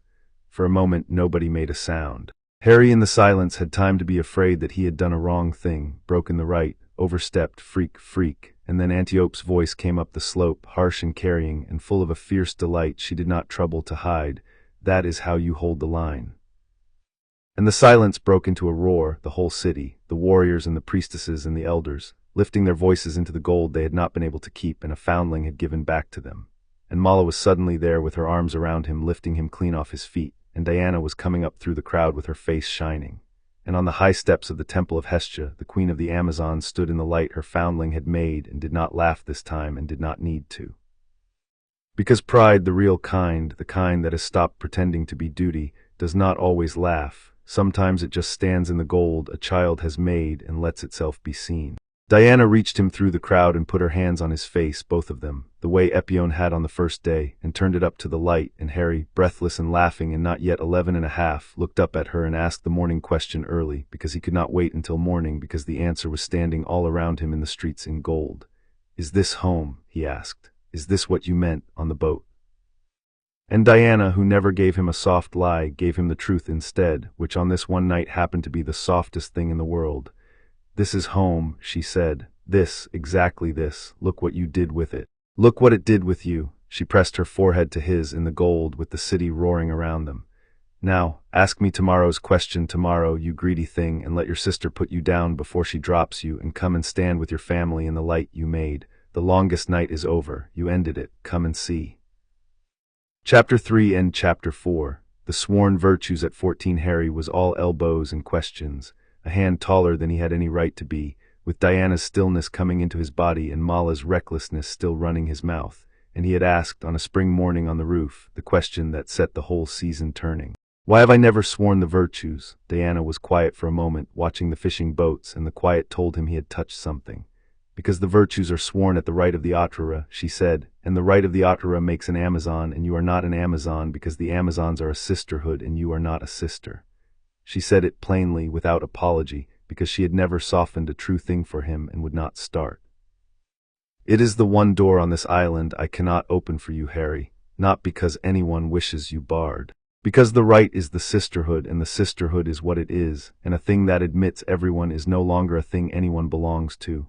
Harry took this the way he took her hard answers, turning it over for the truth in it before he argued. "I'm not asking to be a sister," he said at last. "I know what that is. I've watched it for 7 years. It's the thing where Ayla would die for women she fights with every single day, and the thing where the whole barracks went silent the week Thessaly's mother passed, and the thing carved over the infirmary door. I'm not asking for that. I couldn't have it if I asked. It isn't mine to take." He picked at the edge of his tunic, the old nervous habit, and made himself stop. But the virtues underneath it, truth, honor, courage, the strength turned only ever to mercy, those aren't the sisterhood, Diana. Those are older than the sisterhood. The gods made those before they made the island. I want to be held to those. I want to stand somewhere and swear them out loud where everyone can hear, so that if I ever fail them, I've broken a real thing, a thing I said, not just disappointed people quietly.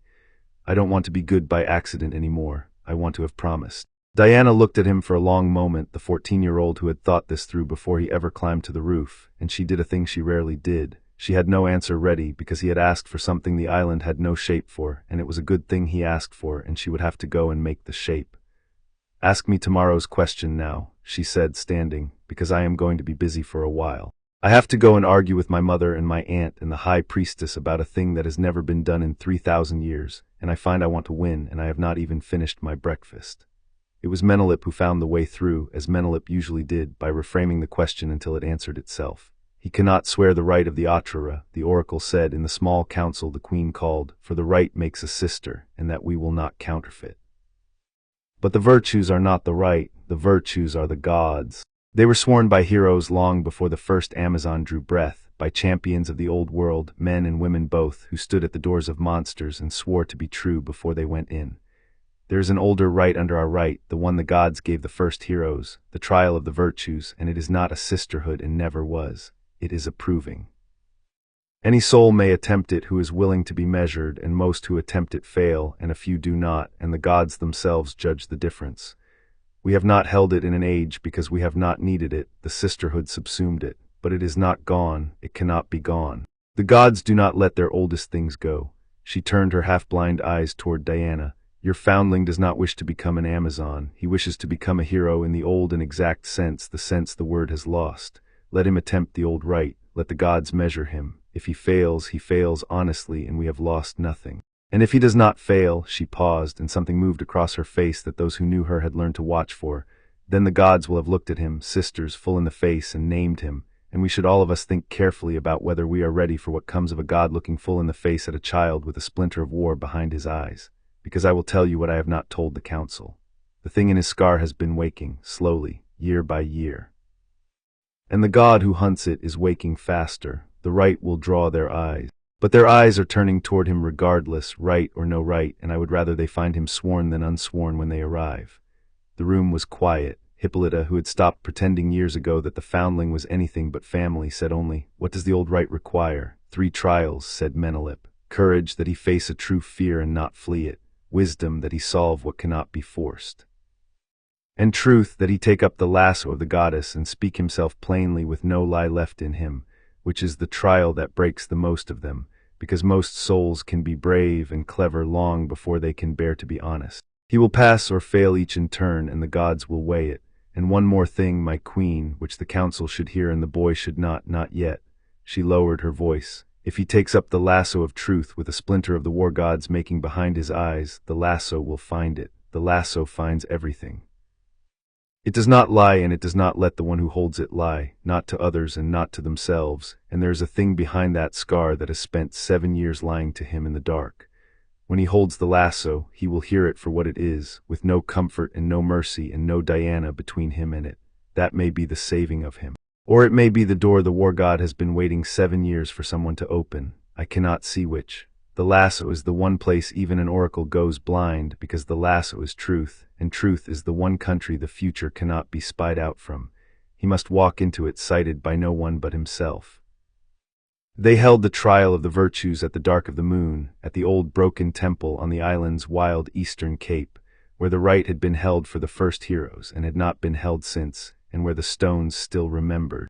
Harry went up the cape alone at dusk, as the rite required, in a plain undyed tunic with no weapon and no token, having said his goodbyes at the foot of the path. Mala had punched him in the arm for luck. Antiope had told him that if he died she would be very disappointed in his form. Hippolyta had put her hand on his hair and said nothing, which from the queen was an entire speech. And Diana had walked him to the bottom of the path and stopped there, because she was not permitted to climb it, and she had taken his face in both her hands one last time, and said the thing she had been saving. "I cannot come up after you," she said. "Whatever happens up there, I will be at the bottom of this path until you come down it, and I will not move, and I will not sleep, and you are not alone even when you cannot see me, because that has been true for 7 years, and a mountain does not stop being true because you have climbed above the tree line. Go up, Harry, be brave and be clever, and when the lasso asks you for the truth," her hands tightened on his face, "give it, all of it, even the parts that frighten you. Especially those. The lasso cannot hurt a true thing, and you have spent 7 years becoming true, and I would not have you go up there afraid of the one weapon that was ever made to be kind. Now go. I will be here. Ask me the morning question at dawn, and I will answer it from the bottom of the path, and you will hear me, however high you have climbed."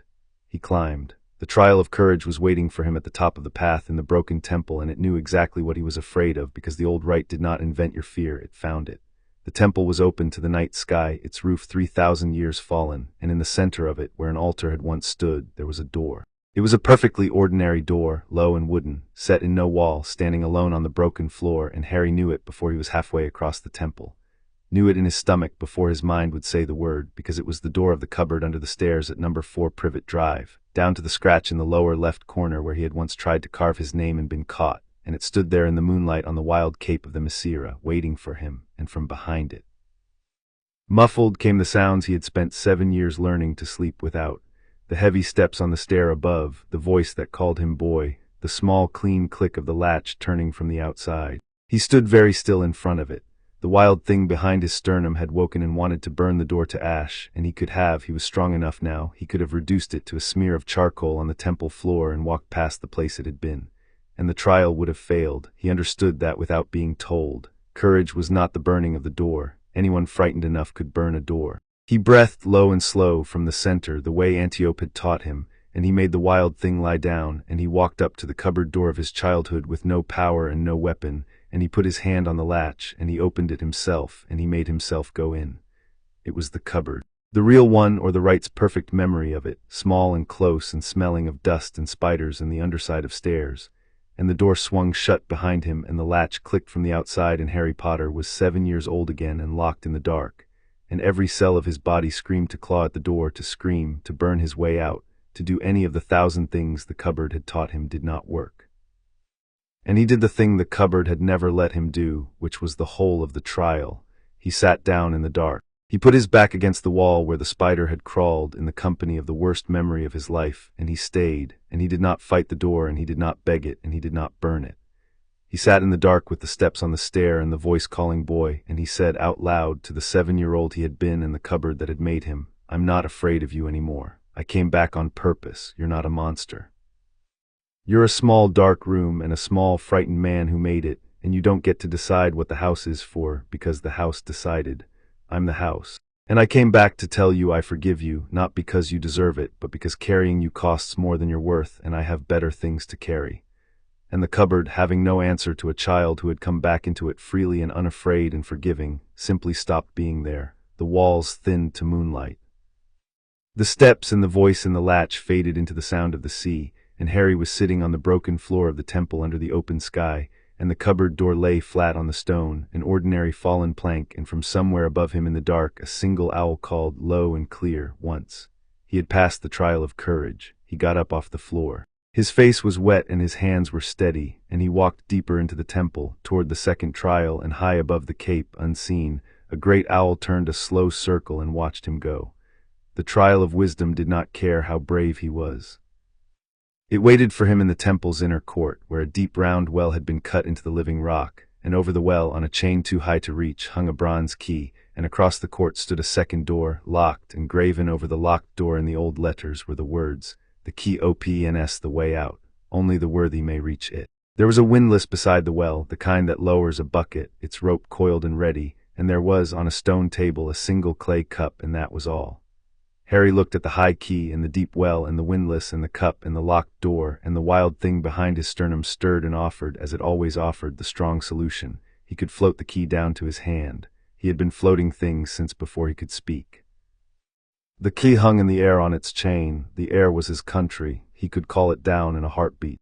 And he stopped with his hand already half raised, because something was wrong with how easy it was, and he had learned from Antiope that the trap is always the easy thing, and he had learned from Diana that power that solves everything teaches you nothing, and he made himself put his hand down and think. Only the worthy may reach it. The key hung over the well. Reach it. The right did not test what it had already tested. It had tested his power against the door in the cupboard, and the lesson there had been that the strong solution was the failure. So the strong solution here, float the key, would be the failure here too. The right wanted him to reach the key, not to summon it. To reach a thing too high, you do not bring it down, you rise. He looked at the well, deep, round, dark, with the windlass and the rope and the cup, and he understood it the way he understood all his best problems, in a rush that started in the stomach. The well was not an obstacle. The well was the answer. A deep well in a temple on a cape ringed by the sea would fill, if you let it, with the thing the cape was made of. He went to the well and looked down, far down, and there at the bottom, black and still, was water, the sea's water, seeped in through the rock. The windlass was not for lowering a bucket to drink. It was a distraction, the kind the right loved, a tool that did the obvious wrong thing. The clay cup was the real tool. 1 cup at a time would take a year, but he did not have to do it with the cup. He had spent 7 years learning to put things out, to call water from the air, to move the sea's own substance, because the sea was only the air grown heavy. He knelt at the lip of the well, and he did not reach up for the key. He reached down into the dark for the water, and he asked it, not commanded, asked, the way you ask a friend to rise. And the water of the well rose. It came up the shaft slow and dark and obedient, filling the round stone throat of the well, lifting, lifting, until it brimmed level with the court floor and then mounded above it, a column of black seawater standing in the temple court in defiance of every law the gray world knew, and Harry stepped onto it. It held him the way the room had held him as a sleeping child, the way the mast had not held the fisherman until Diana came, and it lifted him gently up the height of the court until the high bronze key hung level with his eyes, and he reached out with his own hand, his own ordinary hand and no power at all, and took it off the chain. The water set him down. It sank back into the well, quiet and dark, leaving the court dry. Harry stood with the bronze key warm in his fist, and the owl called again twice from somewhere overhead, and he understood that wisdom in the old rite was not cleverness for its own sake. It was knowing which strength to refuse and which to spend, that the lazy mind reaches for the key and the clever mind reaches for the windlass and the wise mind reaches for the well. And he fit the key to the locked door and turned it, and the way out opened onto the last and worst trial, where the lasso of truth lay coiled and golden on a bare stone altar under the open and watching sky. He knew what it was before he touched it. It was the lasso of the goddess, the golden rope that does not lie and does not permit a lie, and it lay on the altar glowing faintly with its own light, and Harry stood in front of it for a long time, because Diana's last words at the bottom of the path had told him this was the one that broke the most of them. And he had felt, the moment he entered the court, the thing behind his scar wake all the way up, alert, alarmed, in a way it had never been before. Because the lasso was the one thing in any world it could not lie in front of, and it knew it, he picked up the lasso. The truth came into him all at once, the way the morning comes into a room when you throw the shutter wide, and it was not gentle and it was not cruel, it was only complete. He could not lie. Not to the night, not to the watching gods, not to himself. Every soft thing he had ever told himself fell away. He stood on the bare stone under the stars holding the golden rope, and he spoke himself plainly, because that was the trial, and there was no longer any other way to speak. "My name is Harry Potter," he said, and the lasso let it stand true. "I was raised in a cupboard, and I was raised on an island, and both of those are true, and the island is winning. I am afraid of the dark still, a little even now. I love Diana more than I have words for, and I have never told her so because I am afraid that if I say it out loud the gods will hear how much there is to lose and take it from me, and that is a coward's reason, and I am ashamed of it. The lasso let it stand true, all of it, the love and the cowardice both. I want to be good, not to be praised for being good. To actually be good all the way down in the dark where no one is watching, the way Diana is, the way the carving over the infirmary door is." And he stopped. The thing behind his scar had begun to scream, because the lasso had found it. It came up out of the dark behind his eyes, the splinter, the 7 years' guest, and the lasso dragged it into the light and made it speak true, which it had never once had to do, and what it said, stripped of all its whispering and its flattery, naked and true in the grip of the golden rope, was small and cold and pitiful and terrible. "I want to live. I am a piece of a man who feared death more than he ever loved anything, and I broke off in this child the night I tried to murder him, and I have been hiding in his head for 7 years feeding on his angers because the angers taste like home, and I do not want to be drawn, I do not want to be healed. I want to grow until I am him and he is me. I want to wear him into the world and never, never die."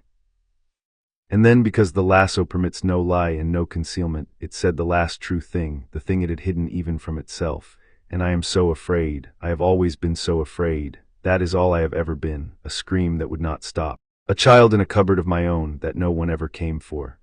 Harry stood holding the lasso of truth with the splinter of Voldemort laid bare and screaming in the light behind his eyes, and the thing he did then was the thing the whole island had spent 7 years teaching him, without any of them knowing this was the lesson. He did not burn it, he did not fight it. He did not even in that moment fear it, because the lasso had shown him the one thing 7 years of whispering had hidden, which was that the thorn behind his scar was not a monster after all. It was a wound.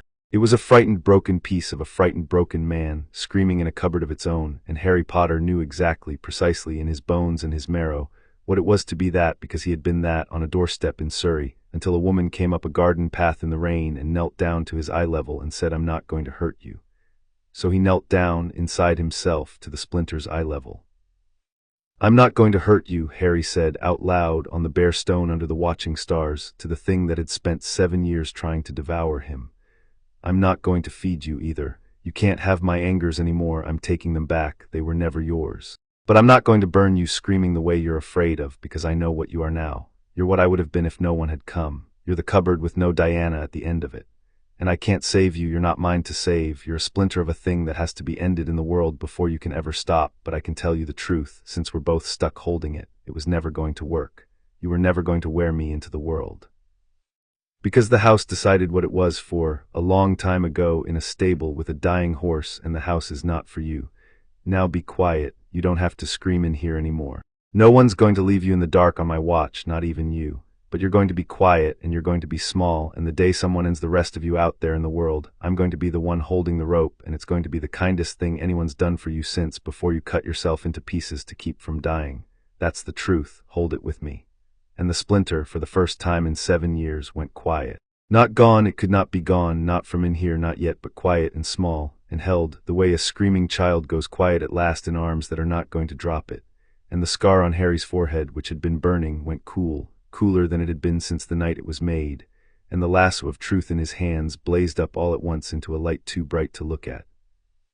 And the owl that had watched him through all 3 trials dropped out of the dark on silent wings and landed on the altar before him, and looked at him with great round golden eyes, and was not an owl. "Few have held my rope and told it the whole truth," said the goddess. "Fewer still have held my rope and shown mercy to the worst thing inside themselves.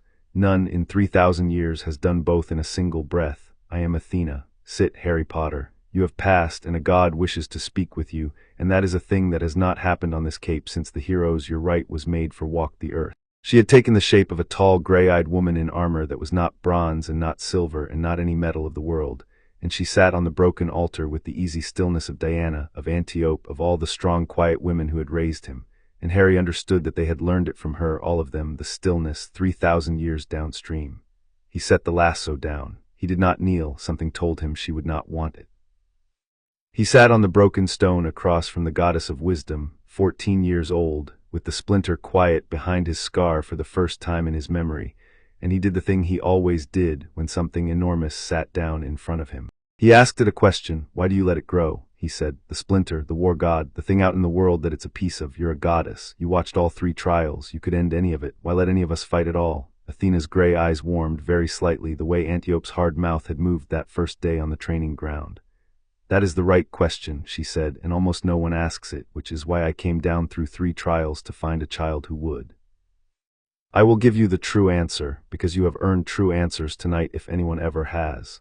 We do not end it because a thing ended by a god teaches nothing and frees no one.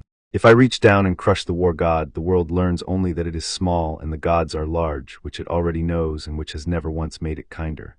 But if a child raised in a cupboard learns to kneel to the worst thing inside himself and hold it in mercy instead of burning it, the world learns that it can be done, that it is in them to do. That is the only lesson that has ever changed anything, Harry, and it cannot be taught from above. It can only be shown from below by one of you to the rest of you. That is what a hero is for, not to be strong where the gods are strong. To be merciful where the gods find mercy difficult, and so to teach the gods sometimes a thing they had forgotten. She reached out with one finger and touched the cool scar on his forehead, and the touch did not hurt. "My brother Ares is awake, and he is coming for you, and I will not lie to you to be kind, because I see that someone taught you the value of that already, and I will not undo her work. He cannot be ended by a god for the reason I have given you. He can only be answered by a hero, and there has not been a true one in an age, and the world has grown very full of his work in the meantime. He has smelled the splinter in you for 7 years and thought it a door. Tonight you closed the door, and he felt it close, and it has made him afraid, and a frightened war god is the most dangerous thing in any sky. He will come for you soon, and not in a dream this time. Be ready. You have learned courage and wisdom and truth. There is a 4th thing the old right cannot test, because no right can, and it is the one you will need most, and you already have it, and its name is the reason you are not screaming in a cupboard of your own tonight. Do you know what it is?" "Mercy," said Harry. "Mercy," said Athena. "Keep it sharp. It is the only weapon that has ever beaten my brother, and the only one he cannot learn to parry, because he has never once held it and does not know its weight." She rose, and the armor that was no metal of the world caught the starlight, and she was an owl again between one breath and the next, a great pale owl on the broken altar, and she spread her wings. But before she flew she spoke once more, in the goddess's voice, though the owl's beak did not move, and what she said was a gift, and Harry would carry it the rest of his life. "The Amazons will give you a name tomorrow, the name the old right earns, and it will be a fine name, and you should be proud of it. But I am a goddess, and I am allowed to see the truer name under the given one, and I will tell it to you now, and you may keep it and tell no one, the way one keeps the morning question. You came to this island the thing the world threw away. You leave this cape the thing the world has always most needed and most rarely made. Hero is a small word for it, and the Amazons will use it, and it will do. But the true word, the one Diana saw on a doorstep in the rain 7 years ago and has been raising you toward ever since, is this." The owl's golden eyes held his, vast and ancient and kind. Champion, you are a champion, Harry Potter, not of the Amazons, though they made you. Not of the gods, though we will watch you. Of the thing the lasso showed you in the dark, the frightened ones no one came for. Go and be it. Your mother is waiting at the bottom of the path, and she has not slept, because she said she would not, and she keeps her promises, and so, I am told, do you. And the owl flew up into the dark over the cape, and was gone among the stars. And Harry was alone on the broken altar with the lasso of truth and the cool scar and the first quiet his head had known in 7 years. And far below, very faint, carried up the cliff path by the wind off the sea, came a voice, Diana's voice, calling up to him from the bottom of the path where she had stood all night without sleeping, asking him, because the sky was graying in the east and it was dawn, the morning question. Harry. The voice came up the cliff, small and clear, and his whole life long. Are you alone up there? And Harry Potter stood up on the broken cape where a goddess had named him, with the worst thing inside him quiet at last and the strength of 7 years' love at the bottom of the path. And he called back down the only true answer there had ever been, the one she had taught him to test every morning and had never once failed. No, he called down to her, laughing, with the dawn coming up gold over the sea. No, I'm not, I never was. He came down the cliff path in the new light, and Diana was where she had said she would be, at the bottom, exactly where he had left her, and she had not slept, he could see it in her, the long night standing in her shoulders. She did not ask him what had happened on the cape. She had sworn she would be at the bottom of the path and not move, and she had kept it, and the keeping had been her whole offering, and she would not now reach into the thing that was his by demanding the story of it before he was ready. She only opened her arms, and Harry walked into them, and for a while neither of them said anything, because there was nothing that needed saying that the standing there did not say better. You were here the whole time, Harry said into her shoulder. It was not a question. I felt it. On the cape, in the worst part, I knew exactly where you were. Bottom of the path, not moving. It was the only thing I was sure of up there. I told you a mountain does not stop being true because you have climbed above the tree line. Her voice was rough with the sleepless night. What did the lasso ask you? Everything. He pulled back enough to look at her, and his face had something new in it, the cape's gift, the quiet behind the scar. I told it I love you, and that I'd never said so because I was afraid the gods would hear how much there was to lose. The lasso let it stand. So it's true, and now I've said it twice, once to a rope and once to you, and the gods can do their worst. He smiled, exhausted, and 17 hours older in his soul than he had been at dusk. Athena came. As an owl, she gave me a name and told me to tell no one, and I'm going to keep it the way I keep the morning question, just for us. But she said something I'm allowed to repeat, and I want to repeat it now at the bottom of the path, before anyone names me anything official, because it's yours more than mine. He held her eyes. She said the truest name under all the others is the one you saw on a doorstep in the rain 10 years ago and have been raising me toward ever since. So whatever they call me up in the city today, you should know you already named me, before the gods did in the rain, when I was nothing anyone wanted. They're just catching up to you. They usually are. Diana did not trust her face to answer that, so she did not try. She took his arm and turned him toward the city, toward the waiting nation and the name and the rest of his life, and they walked back together in the gold morning, the champion and the woman who had seen him first, and that walk down from the cape was, Harry would think later, the truest naming of the whole day, the one with no crowd in it, just the two of them and the road home. They named him at noon in the great court before the whole city.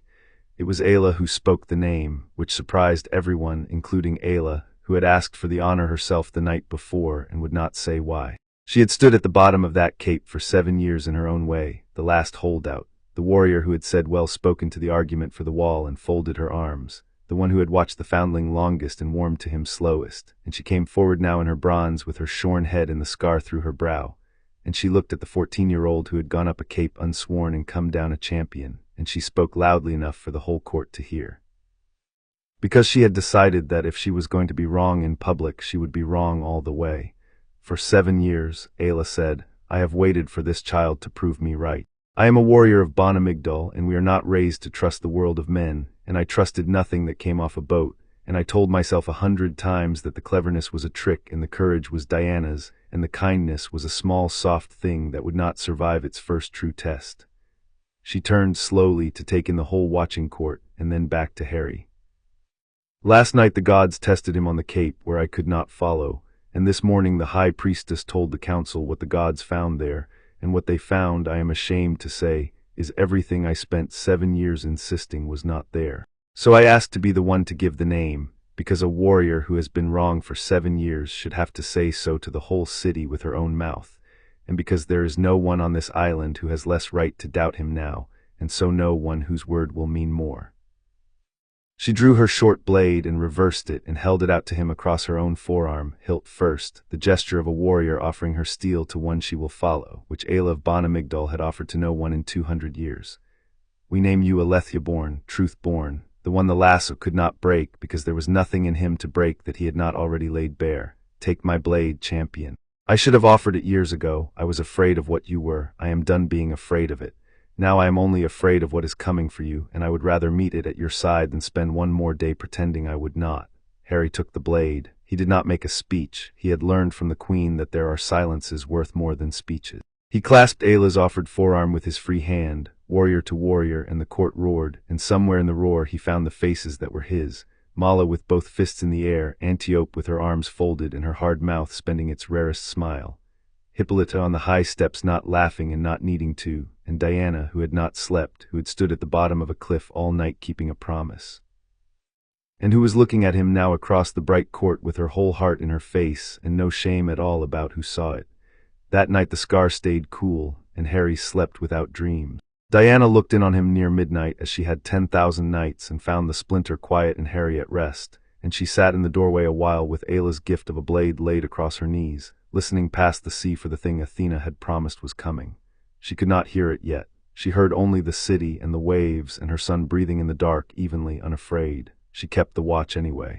The goddess had said soon, and Diana had learned across a long life that soon, from the mouth of a god, was a word worth losing sleep over. And she had told a boy at the bottom of a cliff that she would not move and would not sleep, and she found, even now, even with him safe, that she did not much want to.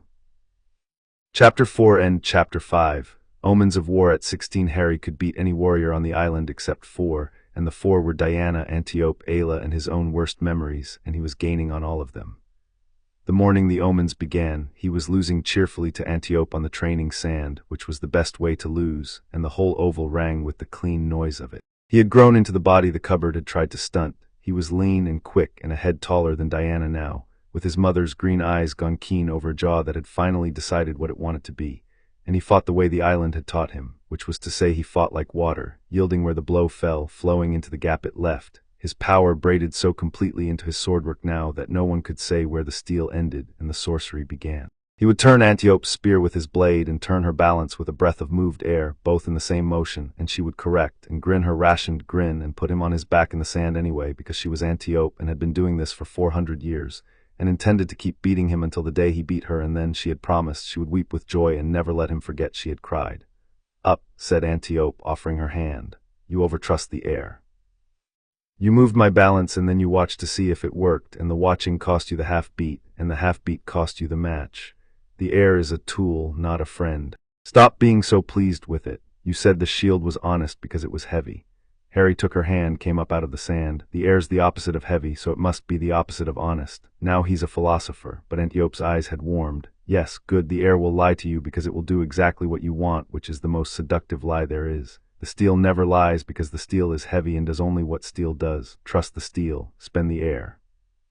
Again, and this time when you move my balance, do not stop to admire it. That is for poets, and you are not yet good enough to be a poet. You are a swordsman, and a swordsman finishes. They had set themselves to go again when the first omen came. It came as a smell. The wind off the sea, which on Themyscira always carried salt and the green of the groves and the far-off sweetness of the high meadows, shifted without shifting, and brought in over the city a smell that had no business in any green place. Iron and ash, and underneath them something older and worse, the particular reek of a battlefield 3 days after the battle, which Harry had never smelled and knew anyway in the part of him that the splinter lived in, because the splinter knew it, and the splinter, quiet for 2 years, woke up and recognized home.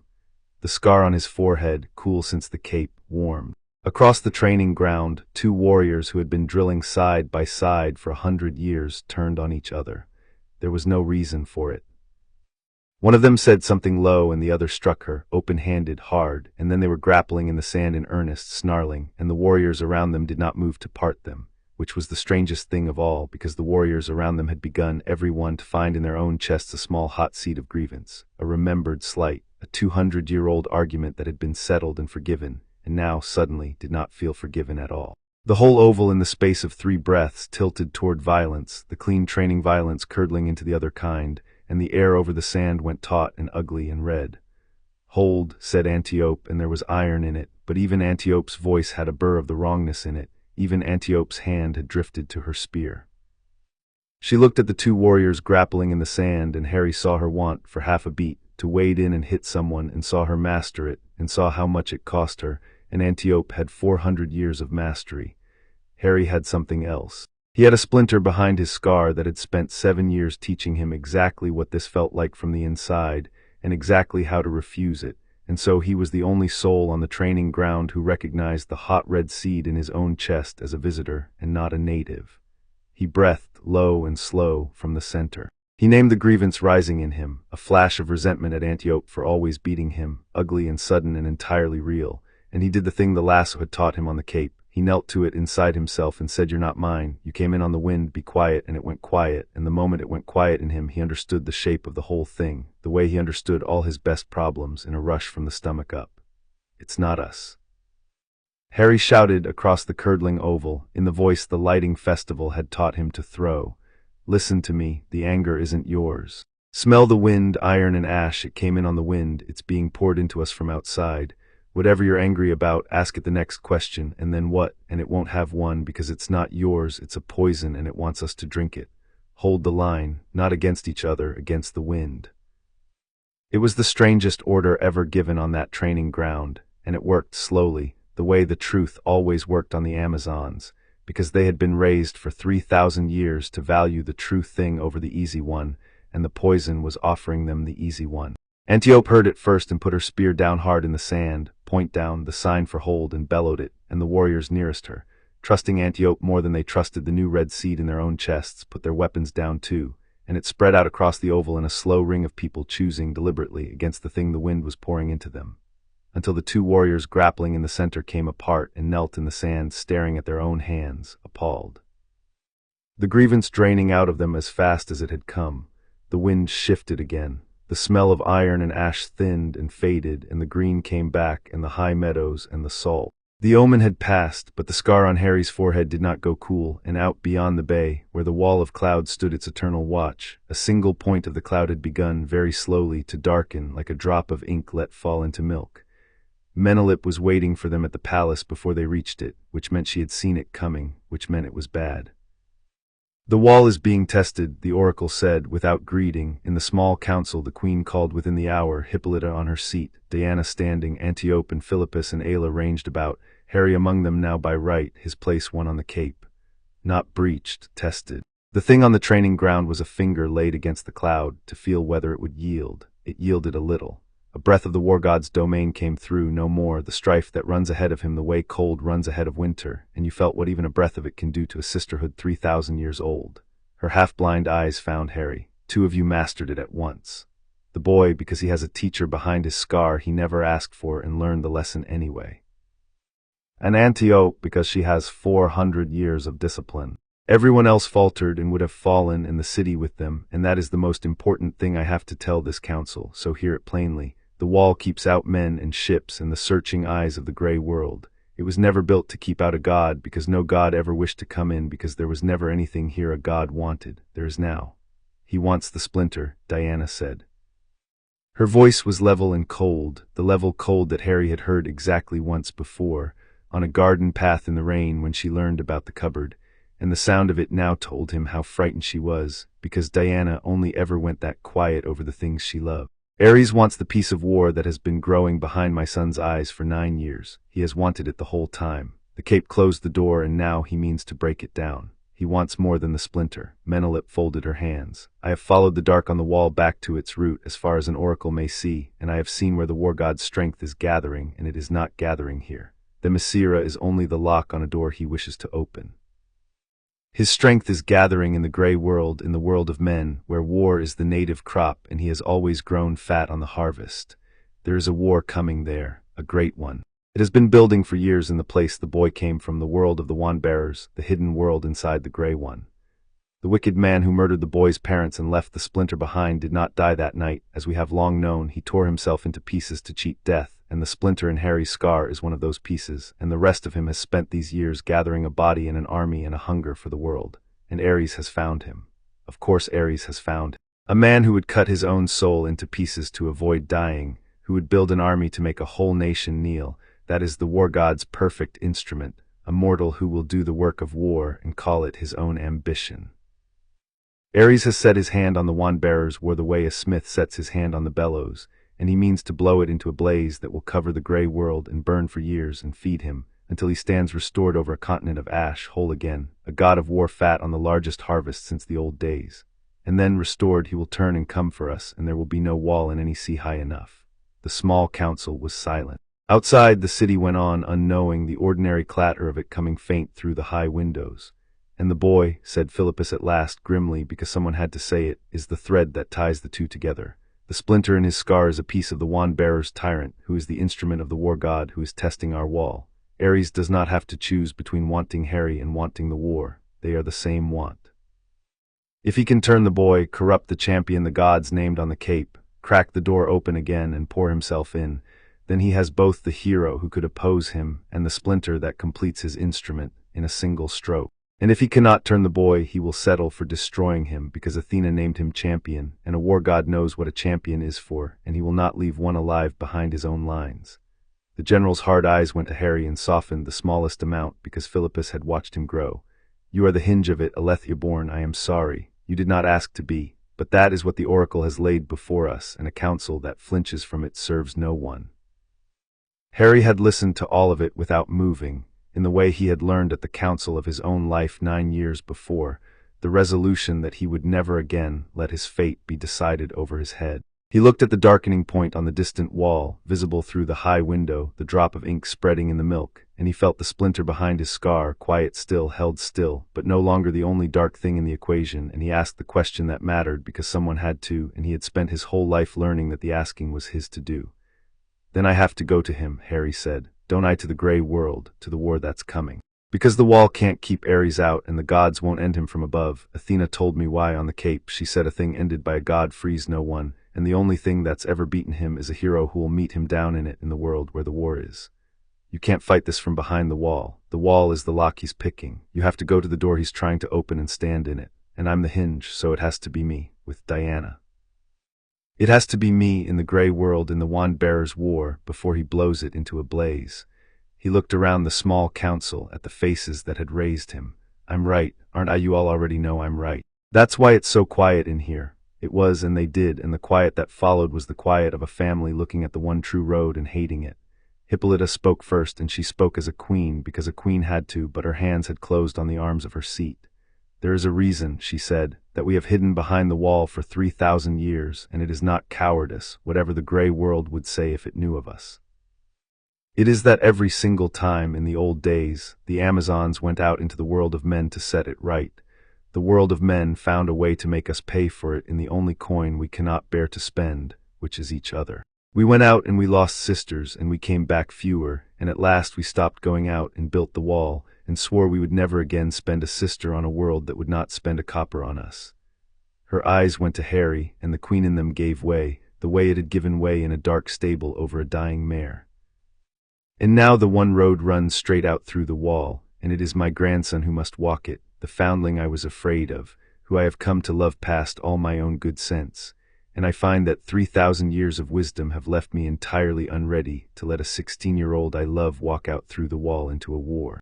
So I will say the queen's part, and then I will say the grandmother's part, and you will all pretend you did not hear the second one. She drew herself up. The queen says, the oracle is right, and the boy is right, and the road runs out through the wall, and Themyscira does not leave the wounded where they fall, even when the wounded is the whole grey world, even at the price the grey world has always made us pay. We will not hide behind the wall while a god kindles a war that will reach us in the end regardless. We will meet it at the door. That is the queen's judgment. She let out a breath, and the grandmother says, come here, Harry.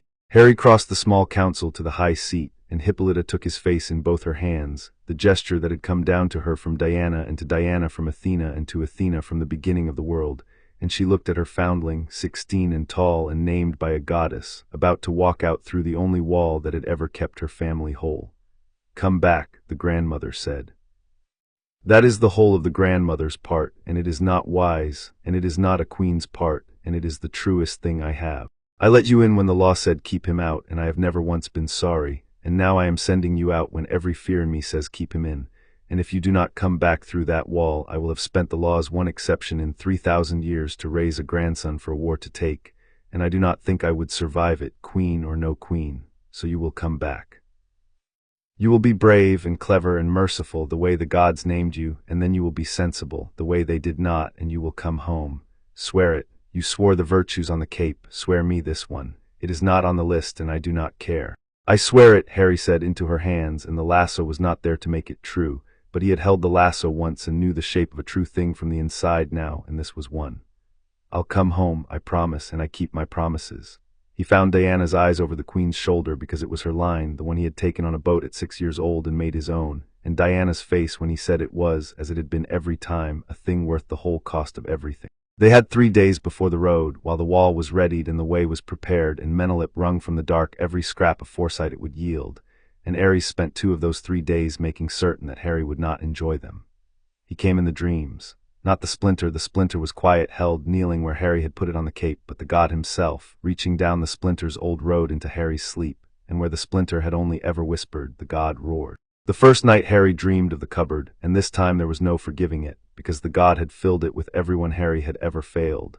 The warrior he had not been quick enough to save in a training accident 2 years gone, the old blind mare, his own dead mother whose face he had never seen and which the dream supplied, accusing, and over all of it a voice like a city burning, vast and patient and almost kind, saying, "They made you a weapon and named it a hero, little champion. They raised you to spend yourself on their war. But I will tell you a true thing, truer than your lasso. I am the only one who will ever let you keep your anger, the only one who does not want you sweet and small and useful. Come to me and I will make you a king instead of a tool. I will let you make the cupboard makers of all the worlds kneel. Is that not justice? Is that not what you have wanted in the dark, where even your Diana cannot see?" And Harry, asleep, did the thing he had learned and asked it the next question. And then what? And the dream had no and then, because Ares, for all his age and all his hunger, had never once held the thing Athena said he could not parry, and so his temptations all circled and never walked anywhere, and Harry woke each morning with the taste of ash in his mouth and climbed to the roof and asked Diana the morning question, and she answered it, and the answering was the wall the god could not test, because it was made of a thing he did not have. On the second day the war god proved he could do more than dream. The bruise on the wall split just before dawn, and something came through. The watchtowers sounded the rising horn, the one that meant a ship at the wall, except that no ship had ever made that horn climb and break the way it broke now, and the whole barracks ran for the shore, and Harry ran with them, his island blade in his hand and Diana at his side, down to the bay where the thing had come ashore. It had been a creature once. That was the worst of it, and Harry knew it the moment he saw it, the way he had known the smell of the battlefield on the wind. It had the shape of a great bull under the corruption, a beast of the old island stock, but Ares had laid his hand on it out in the smoke beyond the wall and made it his, and now it was a thing of iron and grievance, twice the size it should have been, its hide gone the gray of old armor, its eyes the orange of a town on fire, and it came up out of the surf into the olive groves goring and trampling, mad with a fury that was not its own. A war god's anger poured into an animal that had never asked for it.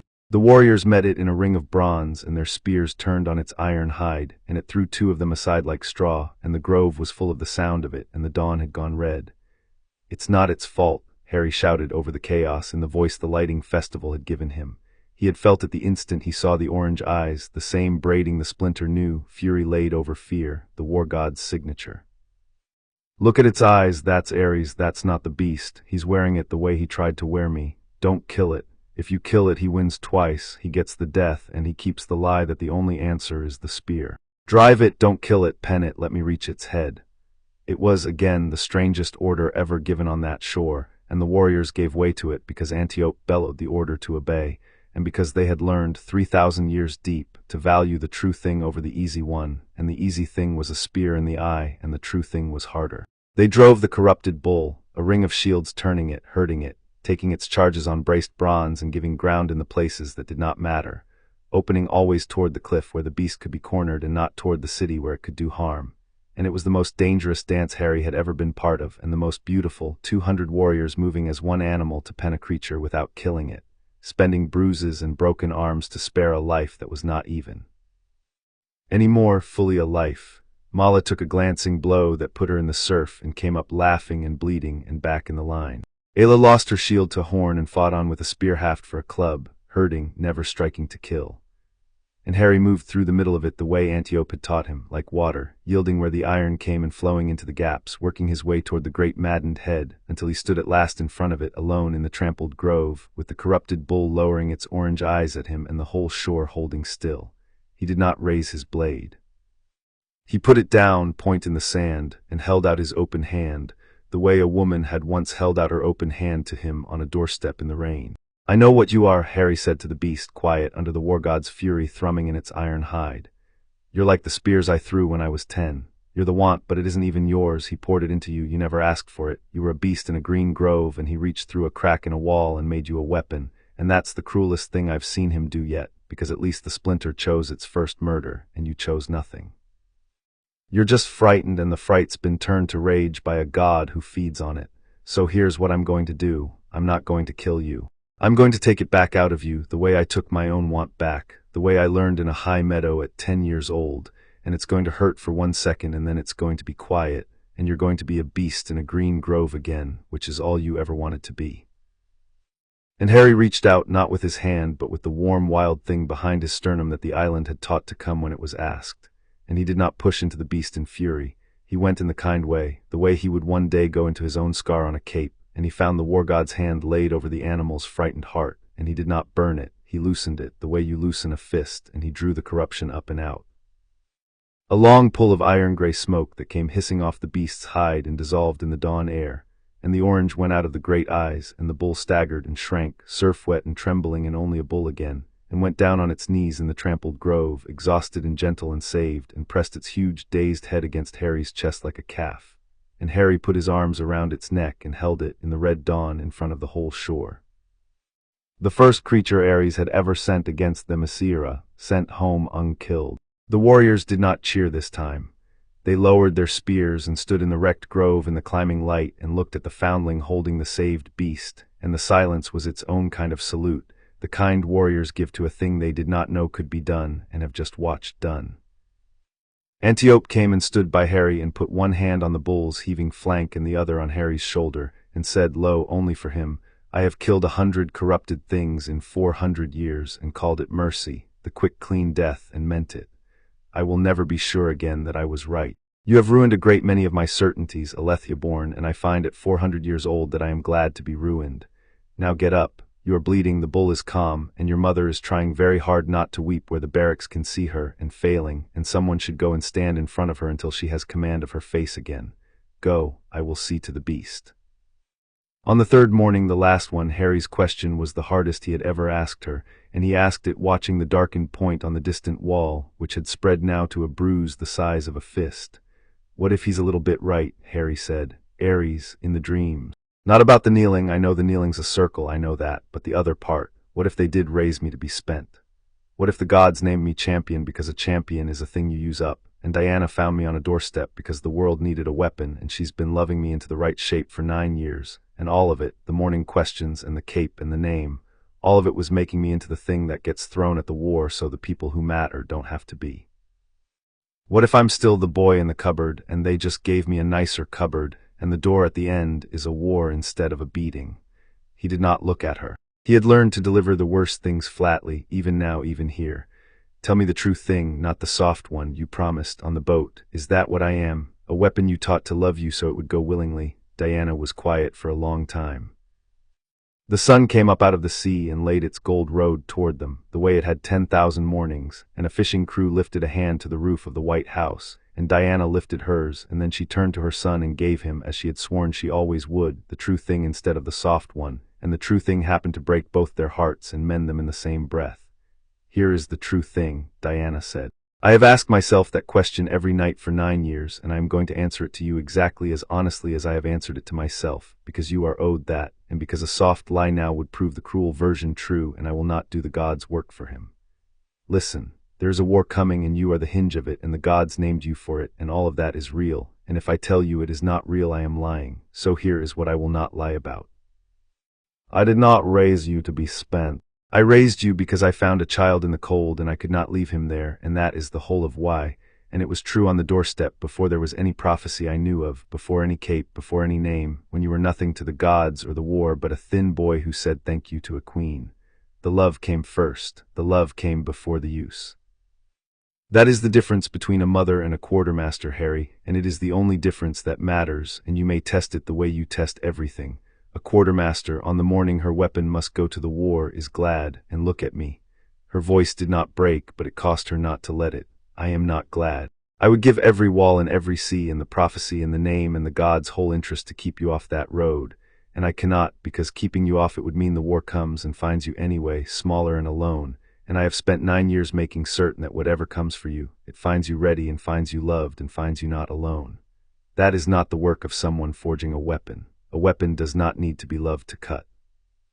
You needed to be loved because you are a person, and you were the person first, and you will be the person after, and the war is a thing that is happening to you, not the reason you exist. The reason you exist is that James and Lily Potter wanted a son, and your mother died to keep you alive, and a woman walked up a garden path in the rain because she could not do otherwise, and not one of those is a war.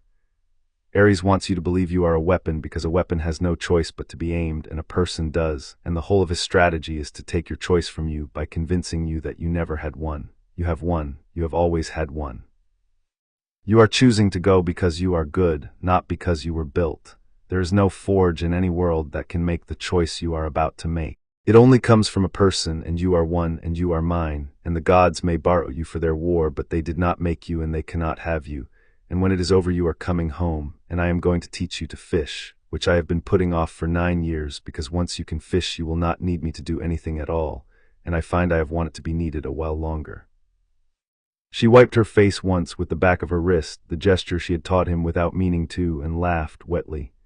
There, that is the true thing, it is not soft, it only sounds soft because the truth, this morning, happens to be on your side. Now ask me an easier question, because I have a great deal to do, and I have used up all my wisdom before breakfast. Harry could not speak for a while.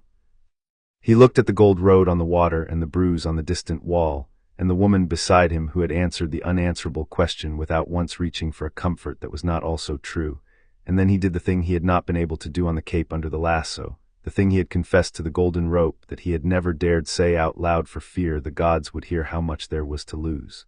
He said it anyway. He had decided sometime in the answering that a man who would not say the truest thing for fear of losing it had already lost it, and that he was done being that. I love you, Harry said. I've never said it. I told the lasso I was afraid to, in case the gods heard how much there was to take. I'm saying it now before the war on purpose, so it's said and they can hear it and they can do their worst, because Ares spent 3 nights telling me you made me love you so I'd go to the war for you, and the way I know he's wrong is that I don't love you so I'll go to the war.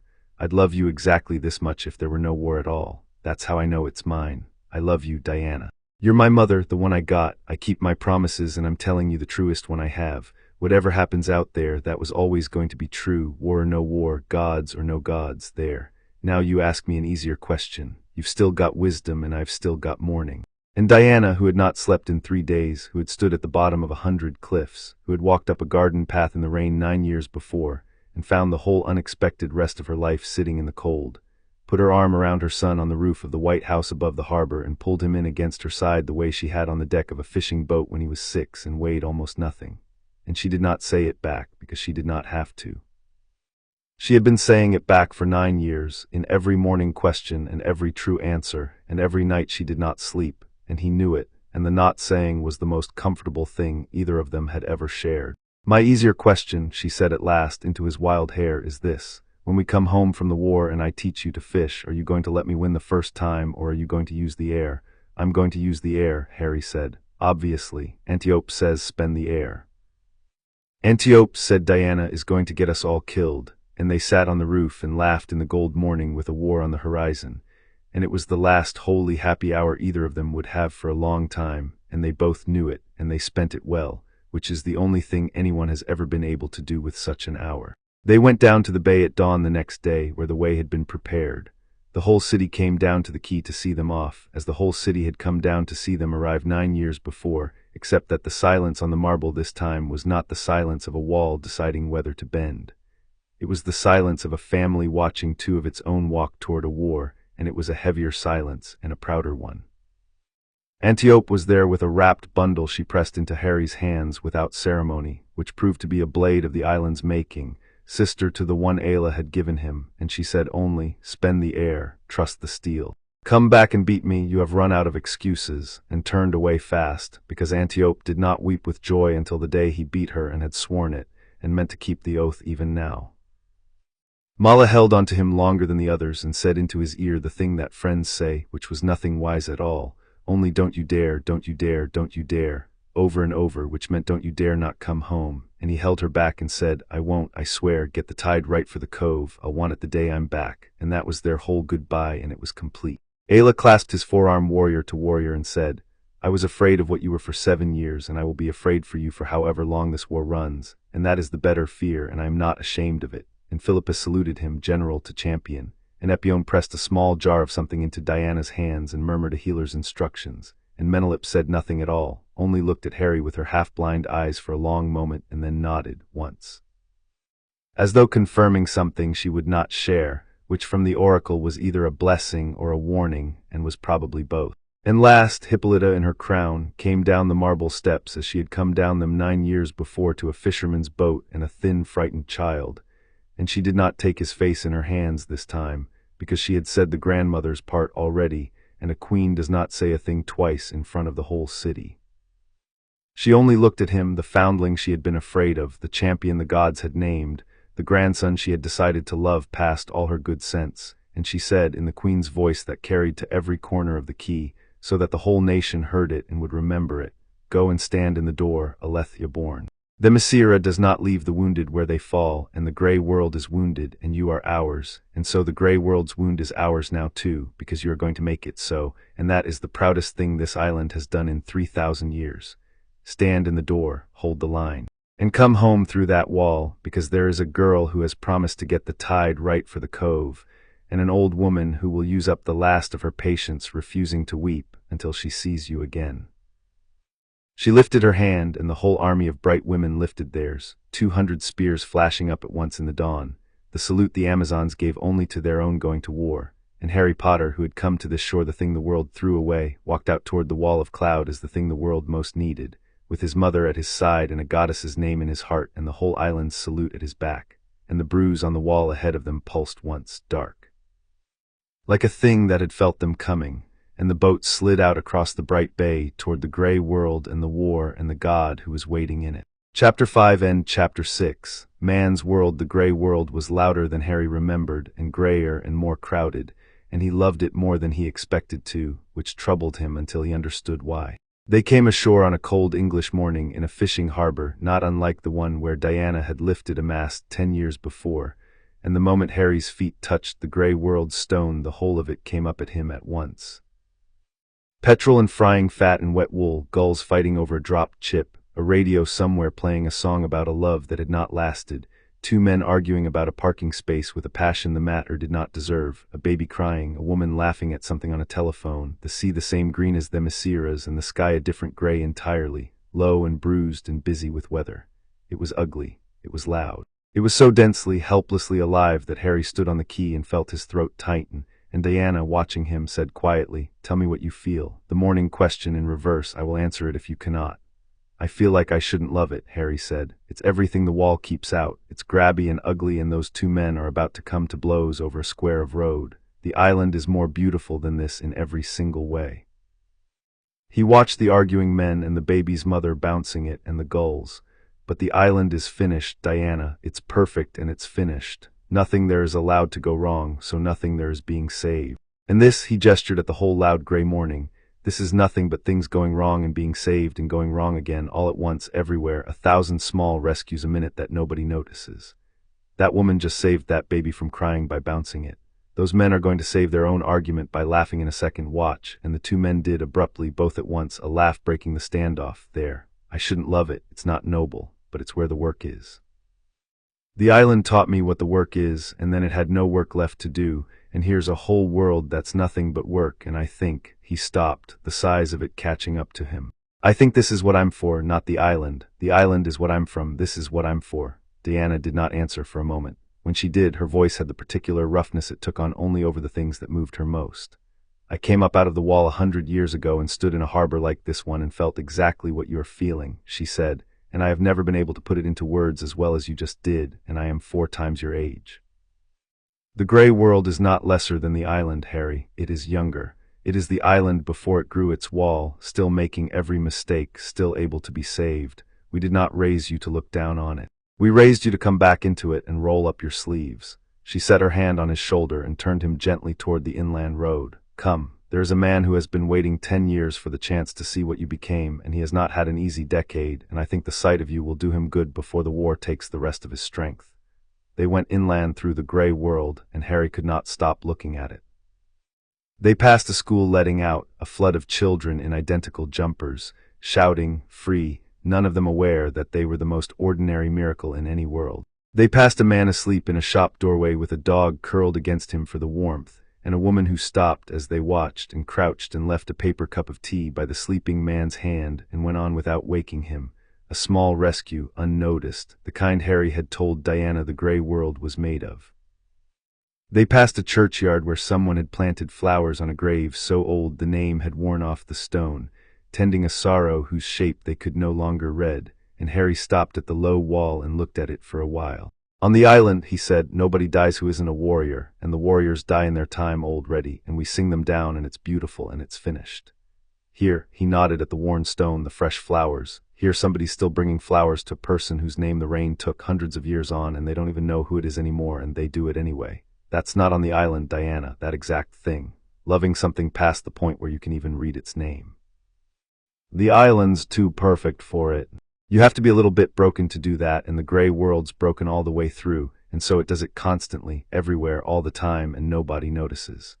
He turned from the wall. "I keep thinking I should be homesick. I'm not. I think I came from the island so that I could love this. I think that might be the whole reason you found me on a doorstep instead of being born up there. You don't get raised to love the broken thing by living in the perfect one. You get raised to it by being the broken thing first, and then being loved anyway, and then spending the rest of your life trying to pass it on." Diana did not answer for a long moment. When she did, her voice was rough again. "I have crossed out of that wall 100 times in 100 years, she said, "and I have never once heard anyone say in a sentence what it took me a century to feel. Come on, Harry, before you make an old woman weep in a churchyard in Wales, the man we are going to see needs to meet you. I begin to think the whole gray world needs to meet you, and that we have been selfish, the island and I, keeping you to ourselves these 10 years. But she put her arm around his shoulders as they walked on, and did not take it back for a long while, and the gray sky over Wales did not seem so gray with the two of them under it. Albus Dumbledore had grown old in the way that great trees grow old, which is to say he was still standing, and you could see that the standing now cost him something it once had not.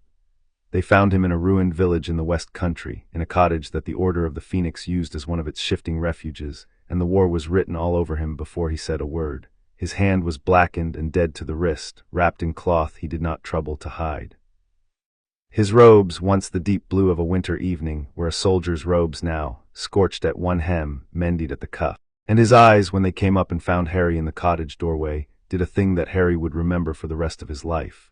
They filled all at once with 10 years of a grief Harry had not known the old man carried, the grief of a general who had sent a child away to keep him safe, and spent every day since wondering whether he had instead simply sent him somewhere else to be broken. "I left a small, frightened boy on a doorstep in the rain," Dumbledore said, rising slowly, "and I have lived 10 years with the knowledge that a woman took him from me and I let her, and that I would never know whether I had saved his life only to ruin it." His blackened hand trembled at his side. "And now a young man stands in my door who could break this cottage in half and instead is checking, I see, whether the door is too low for him and being careful of the lintel, and looking at a broken old wizard with no fear and no anger and a great deal of something I had given up hope of seeing on the face of anyone who had to do with this war. You are well, Harry, you are more than well. Whatever that island did the thing I prayed for and did not believe in." He came forward unsteady and stopped, uncertain of his welcome. Harry crossed the cottage and did the thing the island had taught him, which was that you do not leave a person standing alone and uncertain in the middle of their own grief. He took the old wizard's good hand in both of his. "You left a boy in a cupboard," Harry said, "and I'm not going to tell you that was right, because Diana already told you it wasn't 10 years ago in the rain, and she was right, and you knew it, and you bowed. But you also left him with protection, and you came in person in the rain to do it, and when a woman you'd never met told you to your face that you'd done a cruel thing, you didn't curse her or argue or pull rank. You listened and you let me go because you decided a stranger's mercy might be better for me than your strategy. That was the bravest thing anyone did for me before Diana, and I've spent 10 years being raised by people who can tell the difference between a coward and a brave man who made a hard call wrong, and you're the second one, and I came a long way to tell you so before the war does whatever it's going to do to both of us. So, hello, Professor, I'm sorry it took 10 years. I was busy learning how to come back." Dumbledore looked at him, and the old eyes spilled over at last, and he did not wipe them because he was old enough and had lost enough to have made his peace with being seen. "There is a prophecy," he said, the same words he had spoken in the rain 10 years before, "and I will tell it to you now because you are not a child in the rain anymore, and because the war has come, and because I find I no longer believe it means what I have spent 20 years fearing it means." He told it. Harry listened. And when the old words were laid out in the cottage, the neither can live and the power the Dark Lord knows, not in all of it, Harry did the thing he did with everything, which was that he turned it over for the truth in it, and what he found made him almost laugh, and the almost laugh was the first thing in the cottage that had eased the old wizard's face since they came in. "The power he knows not," Harry said. "Everyone's spent 20 years thinking it's love, haven't they? Because your friend who heard the prophecy was a romantic, and because love is a beautiful answer, but it's not quite love. I held the lasso of truth on a cape 2 years ago, Professor, with a piece of Voldemort screaming in my head, and I'll tell you what the power he knows not actually is, because I met it on that cape and it has a more exact name than love. It's mercy.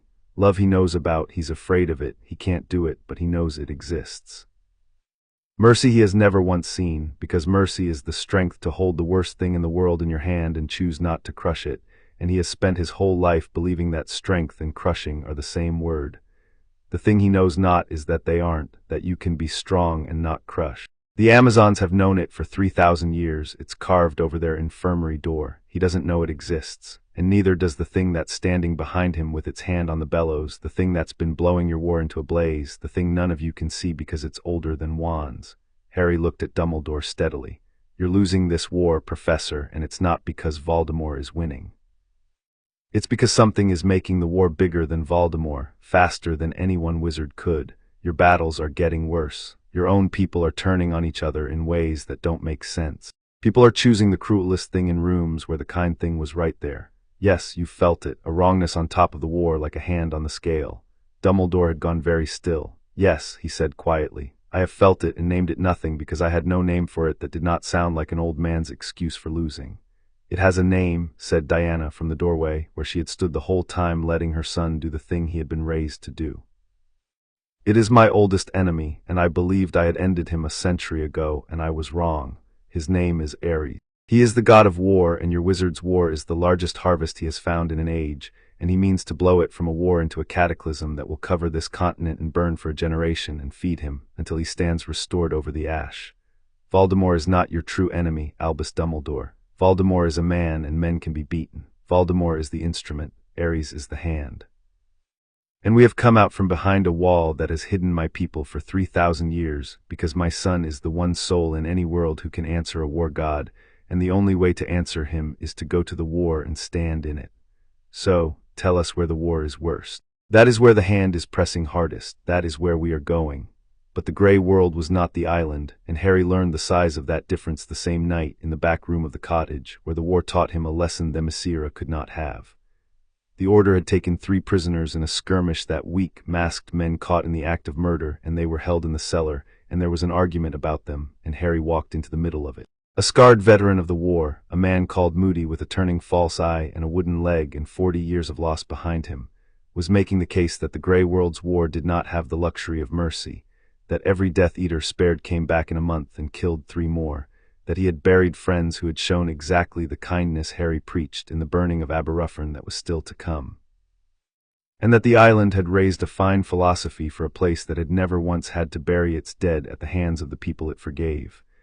"You float them into ropes and feel clean," Moody said, his false eye fixed on Harry while the real one watched the cellar door. And then we have to decide what to do with them, the rest of us, the ones without an island. I've let prisoners live, boy, twice. Both times they got loose, and the second one killed a family of 4 in Kent, a mother and 3 children, and I went to the funerals, all 4, and I'll tell you what mercy weighs at a funeral for a child. It weighs exactly nothing, and it costs exactly everything, and it isn't mine to spend, because the price gets paid by people who never agreed to be merciful on my account. So don't you bring your carved-over-the-door wisdom into my war and tell me I'm the small one for asking the hard question. The hard question is mine. I've earned it. What do we do with the 3 in the cellar? And Harry, who had been raised to give the true thing even when it was unkind, found that the true thing here was harder than any the island had ever handed him, because Moody was not wrong. That was the lesson, and it landed in him like a stone going into deep water. Moody was not a cruel man. Moody was a grieving one, asking a real question that the island had never had to answer, because the island's mercy had never once been made to stand at a child's funeral and account for itself. I don't know, Harry said. It was not what anyone expected, and it changed the temperature of the room. Moody's real eye came round to study him. I don't know what you do with the 3 in the cellar, Harry said again. I'm 16, and I was raised on an island where nobody I forgave ever came back and killed a family in Kent, and you've buried 4 people who'd be alive if you'd been less merciful, and I'd be lying to you if I stood here and said the island's wisdom answers your question, because it doesn't. The island never had to ask it, so I'm not going to tell you what to do with your prisoners. That's yours, and you've paid for the right to it, and I won't take it from you with a speech. He held the old soldier's eye and did not flinch from it. But I'll tell you the one thing I do know, the thing the island's actually for, and then I'll get out of your war and let you run it. The reason I won't kill is not that killing is always wrong. I don't know that it's always wrong. I'm not old enough to know that, and you're old enough to know it isn't simple. The reason I won't kill is that there's a thing out there, older than your war, that wants me to, that has wanted me to since I was a baby, that put a splinter of itself in my head to teach me the taste of it. And the day I decide that the worst people are the ones it's all right to stop being careful about, that thing wins, and it doesn't win your war, Mr. Moody. It wins me. So my mercy isn't a law I'm laying on you. It's a wall I'm keeping around myself because I've met what's on the other side of it, and it has my face. You do what you have to with the cellar. I'll stand the watch upstairs, and I won't judge you, and if one of them gets loose I'll put him back without hurting him, because that part I can do, that part the island's good for. But the choosing, the funeral arithmetic, that's yours. I'm sorry it's yours. I'm sorry anyone has to do that math. That's the whole of what the gray world is, I think. It's the place where someone has to do the math, and there's no wall high enough to keep it out, and the people who do it aren't small for doing it. They're just tired. You look tired, Mr. Moody. I'm sorry. Moody looked at him for a long moment, the false eye still and the real one bright, and then he did something the Order would talk about for years, because Alastor Moody did not do it for anyone. He laughed, short and rough, and the fight went out of the room. Constant vigilance, he said, and the boy hands me the one thing I didn't have a guard up against, which is a child who will say, I don't know, to my face instead of a sermon. Keep your wall, Potter. I've kept mine 40 years. I know what it costs to keep one, and I know what it costs to lose it, and yours is built on the right ground. He stumped toward the cellar stairs and paused. We'll hold the 3, try them, do it properly with a court, because the boy's right about one thing and I'm old enough to admit it. The day we stop doing it properly because it's wartime is the day the war's already won. Diana of Themyscira, you raised a strange one. He didn't answer my question. He made me answer it better. I've met 3 men in 40 years who could do that, and I buried all 3. Mind, he's not the 4th. Where the war was worst was a town called Aberruffern in the Welsh hills, where the wizarding world and the grey world rubbed close, and it was worse there because Ares had chosen it. Dumbledore had the shape of it from his scattered order. Voldemort meant to make Aberruffern an example, a slaughter so public that the grey world's veil of secrecy would tear, exposing the wizards to the millions, and in the panic and the reprisal and the great clumsy war that a frightened grey world would launch against a hidden one, Ares would have his cataclysm, wizard and muggle alike feeding the blaze for a generation. It was not Voldemort's plan. Voldemort thought it was Voldemort's plan, but Dumbledore, hearing Diana name the hand on the scale, had gone grey himself because the strategy was too large and too patient and too apocalyptic for any single wizard's ambition, and he knew at the moment it was named, the way you know a forgery the instant someone shows you the true coin. They went to Aberruffern, the 3 of them and a dozen of the Order, and they came over the hill above the town at dusk, and the attack had already begun. Harry had trained for war for 10 years and had never seen one, and the first thing the real thing taught him, in the space of a single breath on that hilltop, was that nothing the training ground could do to you prepared you for the smell. It was the smell from the omen, the iron and the ash and the worst thing underneath, except that now it was real and it was rising off a real town, and the green fires of the wizard's curses were going up among the ordinary street lamps, and people were running, grey-world people who did not know what was killing them, and the Death Eaters moved among them in their masks doing the work of murder, and over all of it, faint and vast and almost subsonic, was a presence Harry knew from 3 nights of dreams. A pressure on the air like a city about to burn, the war god leaning his whole weight on the scale. The splinter behind his scar, quiet for 2 years, woke up screaming with joy because this was its native country, and for one terrible moment Harry on the hilltop felt the old red seed bloom in his own chest, the want, the crushing want, the part of him that the cupboard had made and that 10 years had not entirely unmade, the part that looked down at the masked men murdering the helpless and wanted, more than he had ever wanted anything, to go down there and burn them all to smears of charcoal on the cobbles and feel good about it.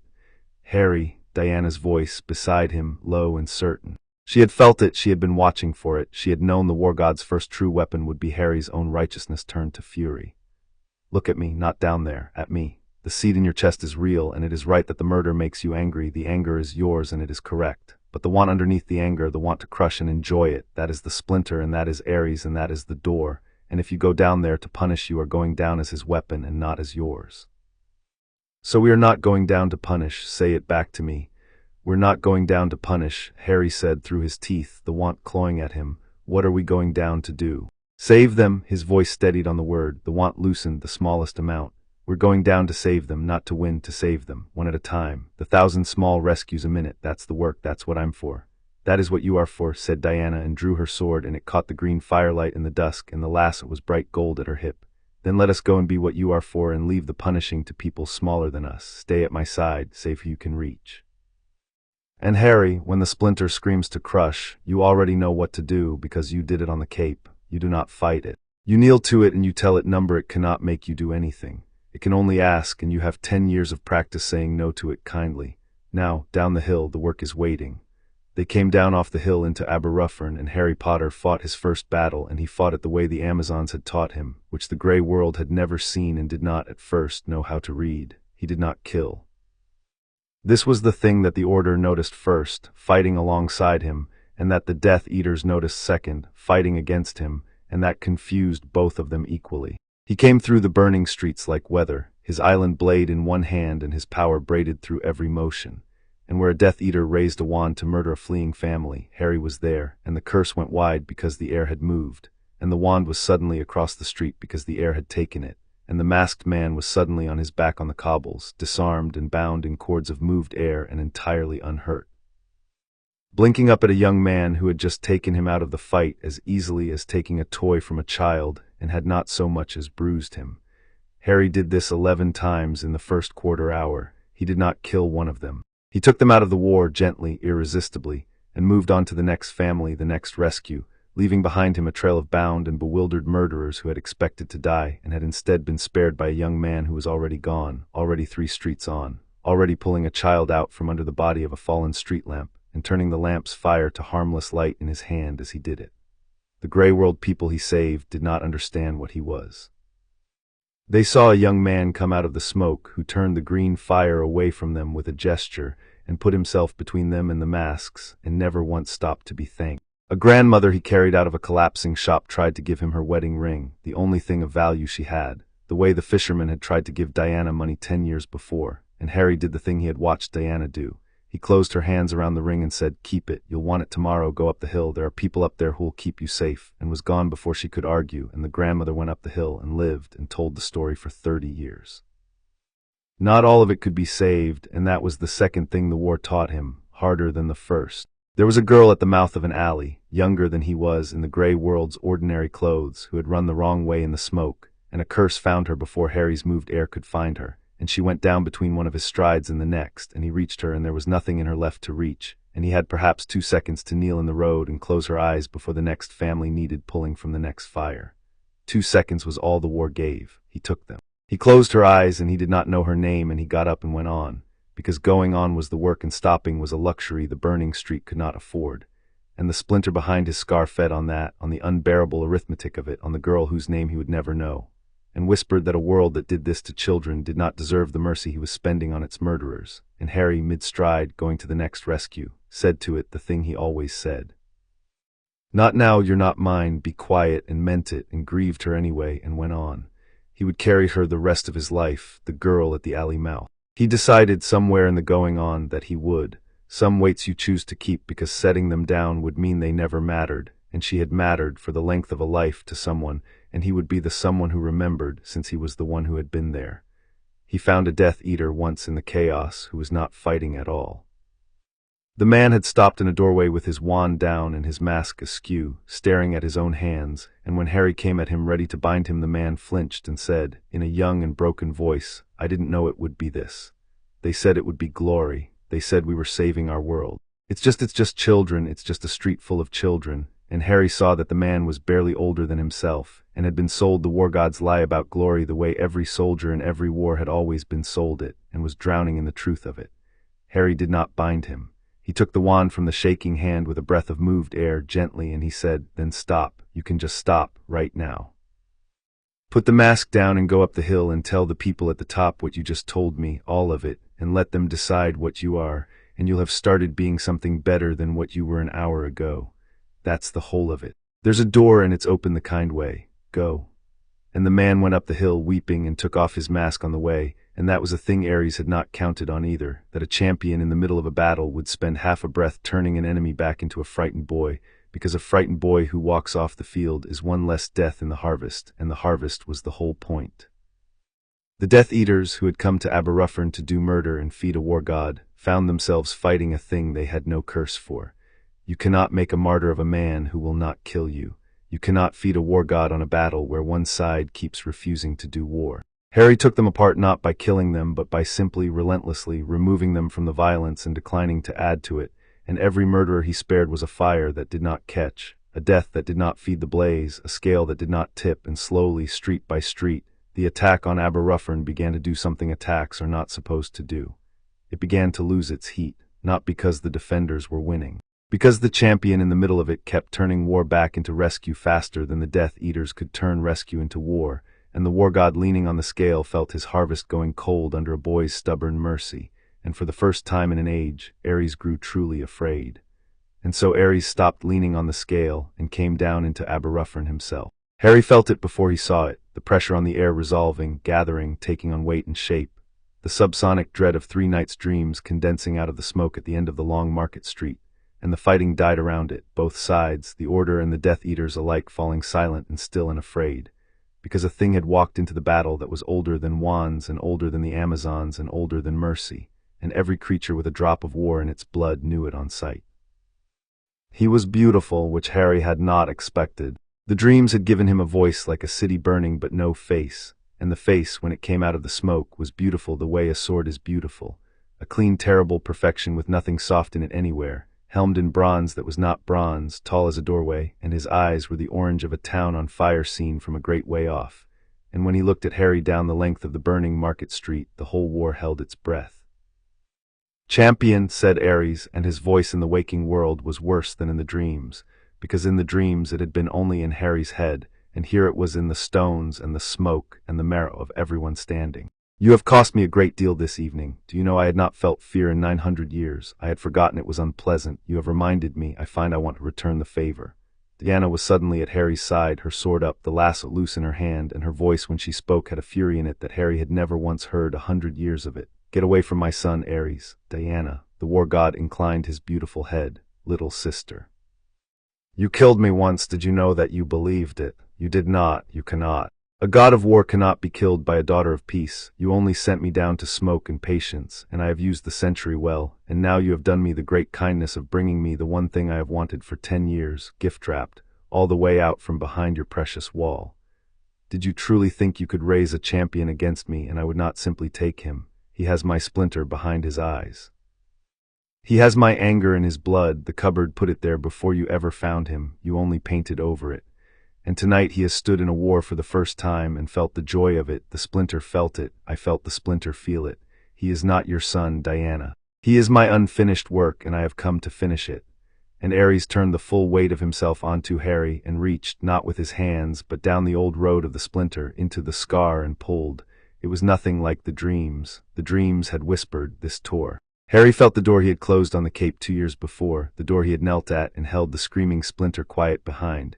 He felt the war god get his whole strength under it and heave, and the splinter behind his scar, which had been quiet, which had been held, was ripped wide open all at once and poured into him. 10 years of war and murder and the cold high laugh and the want, the crushing want, all of it flooding up at once, and over it the war god's voice. No longer in the stones now, but inside, in the place where the morning question lived, saying yes. There it is, let it up, let it all up, look what they did to you. Look what the cupboard did, look what this whole gray world does to children every single day while the gods do nothing and the Amazons hide behind their wall. You could stop it, you could make every cupboard maker in every world kneel. You have it in you right now, I can feel it. It is the most of you there has ever been, let it up, and Harry Potter. In the burning market street, with a war god's whole strength tearing the worst thing in the world up out of his own skull, began to lose. He felt himself begin to lose. The want was so large and so old and so much of it was true, that was the horror of it. The cupboards were real and the gods did do nothing and the world did break children every day. And the part of him that wanted to burn it all clean was not the splinter. That part was his, that part was righteous, and Ares had braided the righteous fury, and the splinters crushing want together so cunningly that Harry could no longer find the seam. Could no longer tell which thread was the goddess's mercy and which was the god's hunger, and his island blade had begun to glow in his hand with a light that was not warm and not gold, a green light, a curse light, the light he could turn the world to charcoal with, and the Death Eaters nearest him drew back, and even some of the Order drew back, because the young man who would not kill had begun, at last, to look like he might kill everything. Harry, Diana's voice somewhere far away under the roar of the want, he could not find her, the seam was gone. The fury was his and the want was his, and he could not tell them apart, and the war god had his whole strength on the door, and the green light was climbing his arm, and the splinter was singing, and the whole burning street was tilting toward the cataclysm Ares had crossed a century of patience to light. And it would light it here now with Harry's own hand, the champion turned at last, the door thrown wide, and Ares would stand restored over the ash, and it would all have been for nothing. The cupboard and the boat and the cape and the morning questions and the 10,000 nights Diana did not sleep, all of it spent to raise a war god the perfect weapon and hand it to him gift-wrapped out from behind the wall, exactly as the dreams had said, exactly as Harry had feared on a roof in the gold morning, a weapon they taught to love them so it would go willingly to the war. The green light reached his shoulder. Ares smiled in the smoke, the smile of a thing 900 years patient about to be paid. And Diana, who could not reach her son through the war god's grip, who had no weapon that could cut the thing tearing him open, who had spent 10 years preparing for exactly this moment, and discovered in it that she had only one thing left to spend, did the single act that the whole story had been building toward without any of them knowing it, the act that no forge and no prophecy and no god could have planned, because it came from the one place gods cannot reach. She stopped trying to fight Ares. She dropped her sword, and in the middle of a burning battlefield, with a war god's hand in her son's skull and the cataclysm a heartbeat away, she walked, empty-handed, into the green light that could turn the world to charcoal, and she put her arms around Harry, the way she had on the deck of a fishing boat when he was 6 and weighed almost nothing and the room had floated with his fear. And she said into his wild hair under the roar of the want, the only thing she had left, which was not a weapon and not an argument. And not even wisdom, it was the morning question. Harry, Diana said, holding him in the green light, calm as the dawn over a quiet bay, it's morning, ask me your question, I'm right here. I'll answer it as truly as I can. What do you want to know? Chapter 6 and Chapter 7. The champion's truth, the question came up out of Harry from somewhere under the roar, the somewhere that had been asking Diana things since the deck of a fishing boat, and it was not the question the war god expected, and it was not even a question about the war. How do I know which thoughts are mine? It was the oldest one. He had asked it at 9 on the roof, on the bad mornings after the splinter sent its dream. He asked it now at 16 in a burning market street, with a green light climbing his arm and a god's hand tearing the worst thing in the world up out of his skull. And he asked it because Diana had said it's morning, ask me your question, and because 10 years of mornings had built a road in him so deep that even Ares could not flood it, and the road ran straight to her, and he went down it the way a drowning man goes toward a light. And Diana, holding him in the green light that could turn the world to charcoal, answered it the way she had answered it every time, the same hard true answer in the same calm voice, the answer the war god had no defense against because the war god had never once needed it. By what they ask of you, Diana said, the thoughts that are yours ask you to protect. The thoughts the thorn sends ask you to take. Listen to the want in your chest right now, Harry. It says make them kneel. Ask it the next question. And then what? It has no answer. It never has. It does not want a kingdom. It only wants you to stop being able to tell the difference between your mercy and its hunger, because your mercy is the one thing in any world it cannot use. So tell them apart, right now, out loud. I am right here and I will not let go, and I have never once lied to you. Find the seam. The seam. Harry in the flood, with the fury and the want braided so cunningly that he had not been able to find where one ended and the other began, heard her say find the seam, and he stopped trying to push the whole flood back, because pushing was strength and strength was the war god's country. He went still instead, the warrior's stillness that is readiness and not the absence of motion, the stillness Antiope had drilled into him on the training sand and Diana had given him in the White House and Athena had worn on the Cape. 3,000 years of it coming down to one boy in a burning street, and in the stillness he stopped fighting the flood and started listening to it, and listening he found the seam. Here was his fury, and it said, the cupboards are real and the masked men are murdering a town, and that is wrong and someone must stand against it. True, his. It asked him to protect, and it was going somewhere, and the somewhere was the grandmother on the hill and the child under the street lamp and the 1,000 small rescues a minute. He kept that thread, it was the best of him. And here, braided against it, so close it had worn his fury's voice, was the want, and it said, so burn them all, make them kneel, take, take, take. He held it up to the next question, and then what? And it circled the way it always circled, because it did not want a kingdom, it wanted him. And Harry knew this thread now, knew it in his marrow, because he had knelt to it on a cape 2 years before and heard it confess under the lasso the truest thing it had. That it was a scream that would not stop, a frightened broken piece of a frightened broken man, screaming in a cupboard of its own that no one had ever come for. So Harry Potter in the green light, with a war god's whole strength bearing down on him, and his mother's arms around him, and the seam found at last, did the thing the grey world's wizards did not have a curse for, and the war god had never once seen in 900 years. He did not cast the splinter out in fear. He did not burn it screaming the way it dreaded. He knelt to it one final time inside himself to its exact eye level, the way a woman had once knelt to him on a doorstep in the rain. I know what you are, Harry said to it under the roar, and his voice in the burning street was steady and it was kind. I told you on the Cape, you're what I would have been if no one had come. You're the cupboard with no Diana at the end of it. And I can't keep you, because you're a piece of murder and you have to be ended in the world before you can ever stop screaming, and I won't pretend otherwise to be gentle. But here's the last true thing, and you can hold it with me on the way out. It was never your fault that no one came. You were a baby once too, before you cut yourself into pieces. Somebody should have walked up your garden path in the rain. Nobody did. That's the whole story of you, and it's a tragedy, and I'm sorry, and being sorry doesn't mean you get to stay. Go on now, be quiet, you don't have to be afraid anymore. Somebody came after all. He came for the part of you that's in me, and he's going to set it down gently, and you're going to be the first piece of that frightened man that anyone was ever merciful to. Go on, the door's open, it's open the kind way, go. And the splinter offered the one thing it had screamed 9 years for and never named, the thing that was not victory and not death but mercy, the being come for that it had wanted under all the wanting, went. It did not tear out the way Ares had tried to tear it. It loosened like a fist unclenching, like a held breath let go, and it came up out of the scar not as a wound torn open but as a thing finally allowed to leave, and the green light climbing Harry's arm guttered and changed, because the green light had been the splinter's and the splinter was leaving willingly, drained of the fury it had braided itself into, and as it left it took with it the thread of the war god's grip that had been hooked through it. Because Ares had reached into Harry down the splinter's road, and the splinter was now flowing the other way, out, and a god who has put his hand into a place finds it a very bad idea to leave it there when the floor gives way. The scar on Harry's forehead split with a flash of pale clean light, and the thing behind it was gone, all the way gone, expelled not in horror but in mercy, the last and only kindness the world ever did Tom Riddle's stolen sliver of soul, and the green curse light died on Harry's arm and his island blade came up bright and warm and gold again in his hand.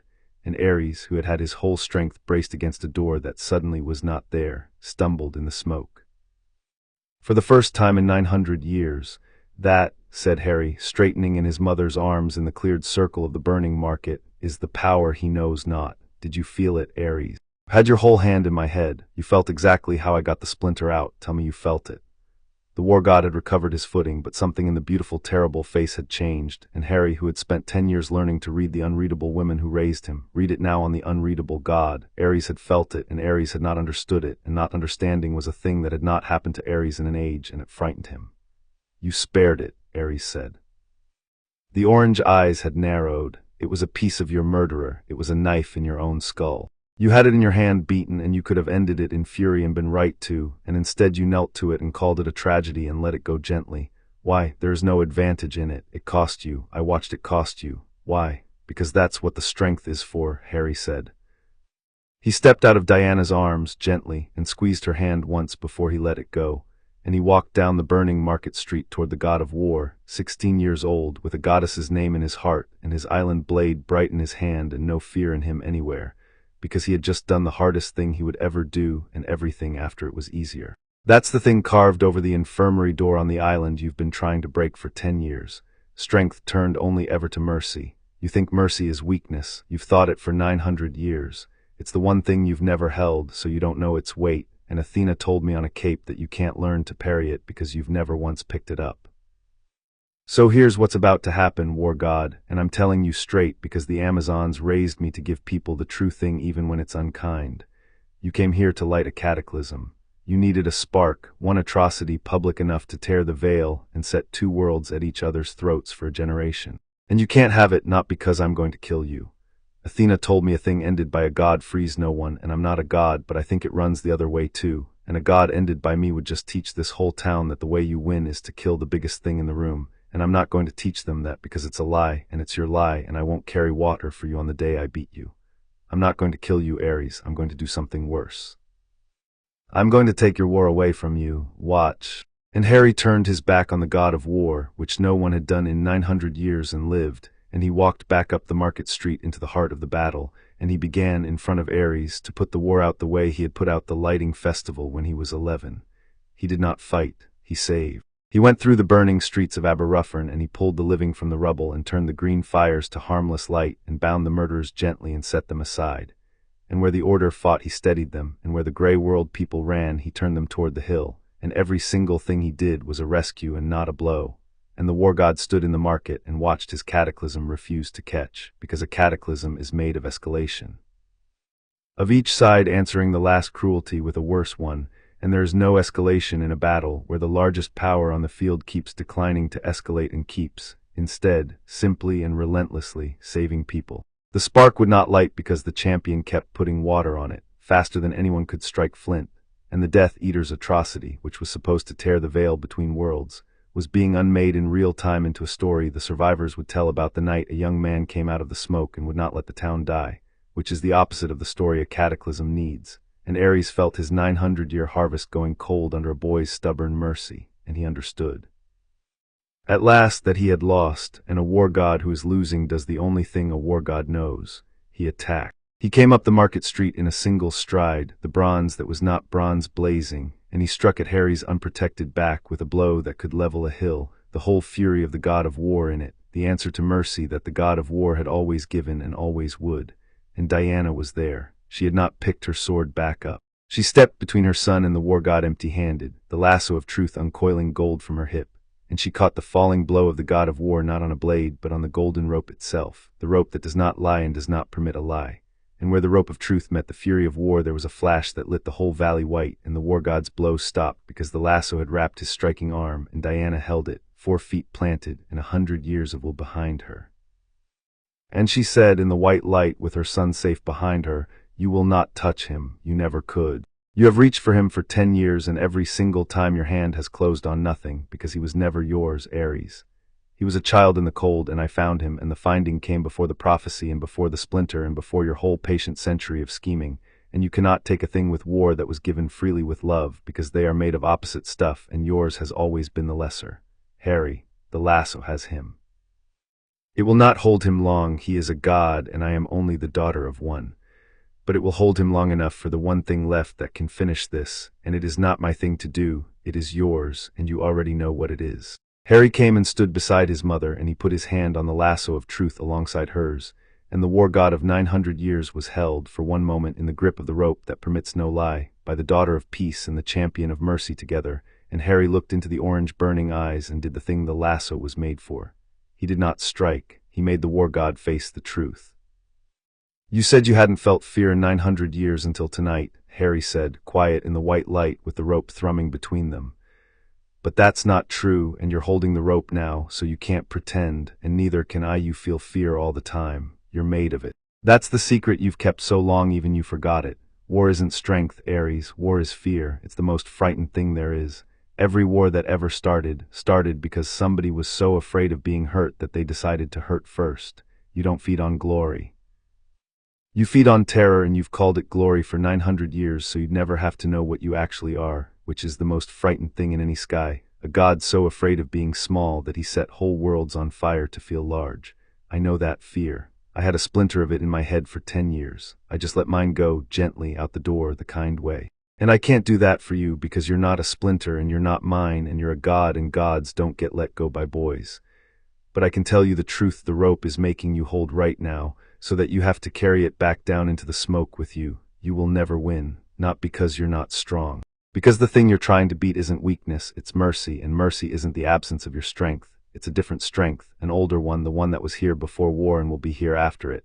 And every single time it costs everything and shows up anyway, you lose a little more of your harvest forever because you taught the world it couldn't be done, and then somebody does it in front of everyone in a burning town and they remember. They always remember. That's what a champion is for. Not to kill you, to remind the world you were always a liar. Now go back down to the smoke, war god. You've got nothing here. There's no spark in this town you can light because I put them all out, and there's no champion here you can take because I'm not afraid of you, and a thing that feeds on fear starves at a table where no one's afraid. Go. And Diana let the lasso fall. The war god stood free in the white light for one moment, unbound with the truth he had spent 900 years outrunning held bare and burning in his chest.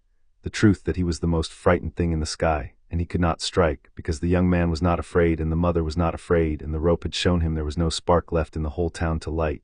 And a god of war with no fear to feed on and no war left to wage is a fire with no fuel, and he guttered. There in the market street, the orange eyes dimming to coals, the bronze that was not bronze going thin and gray, and Ares, god of war, who had reached for a frightened child for 10 years and closed his hand on mercy every time, drew himself up out of the failing light with the last of his terrible pride, and looked at Harry Potter, and said the only thing a god can say to the champion who has beaten him without a blow. They will make more wars, Ares said. They always make more wars. You cannot save them all. You cannot be in every burning town. No, Harry agreed. But I taught this one that it could be done, and they'll teach the next one, and the next one will teach the one after that, the way mercy always travels, one frightened person at a time, one garden path in the rain at a time. You're right that I can't be in every town. That's why I'm not the answer, Ares. I'm just the proof. The answer's the carving over the door, and it's already in every world, in every language, waiting in every single person who has ever shown a kindness they didn't earn. You can't beat that by being in every town either. There's more of it than there is of you, and there always was, and tonight a whole town watched the difference. Go on, you've lost. Lose with whatever's left of your dignity. The Amazons would tell you it's the only part of a defeat you get to keep.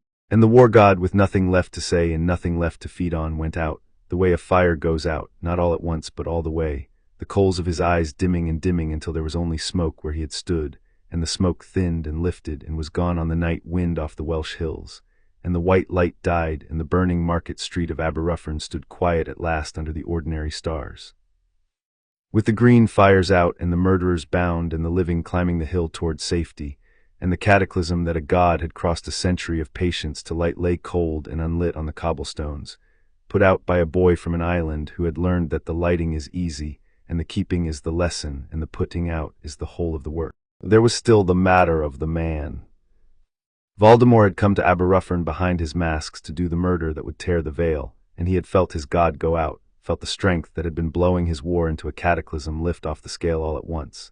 And he came up the market street through his own faltering Death Eaters to see what had unmade his certain victory, and he found a young man with a split and bleeding scar standing quietly in the wreckage, and he knew him, the way the worst thing in your life always knows you. And his red eyes went to the scar he had made 16 years before and found it empty. You took my soul, Voldemort said. It was almost wonder. The peace I left in you, it is gone. I felt it go. What did you do with my soul? I set it down gently, Harry said. He did not raise his blade. He was so tired, the deep tiredness that comes after the hardest thing.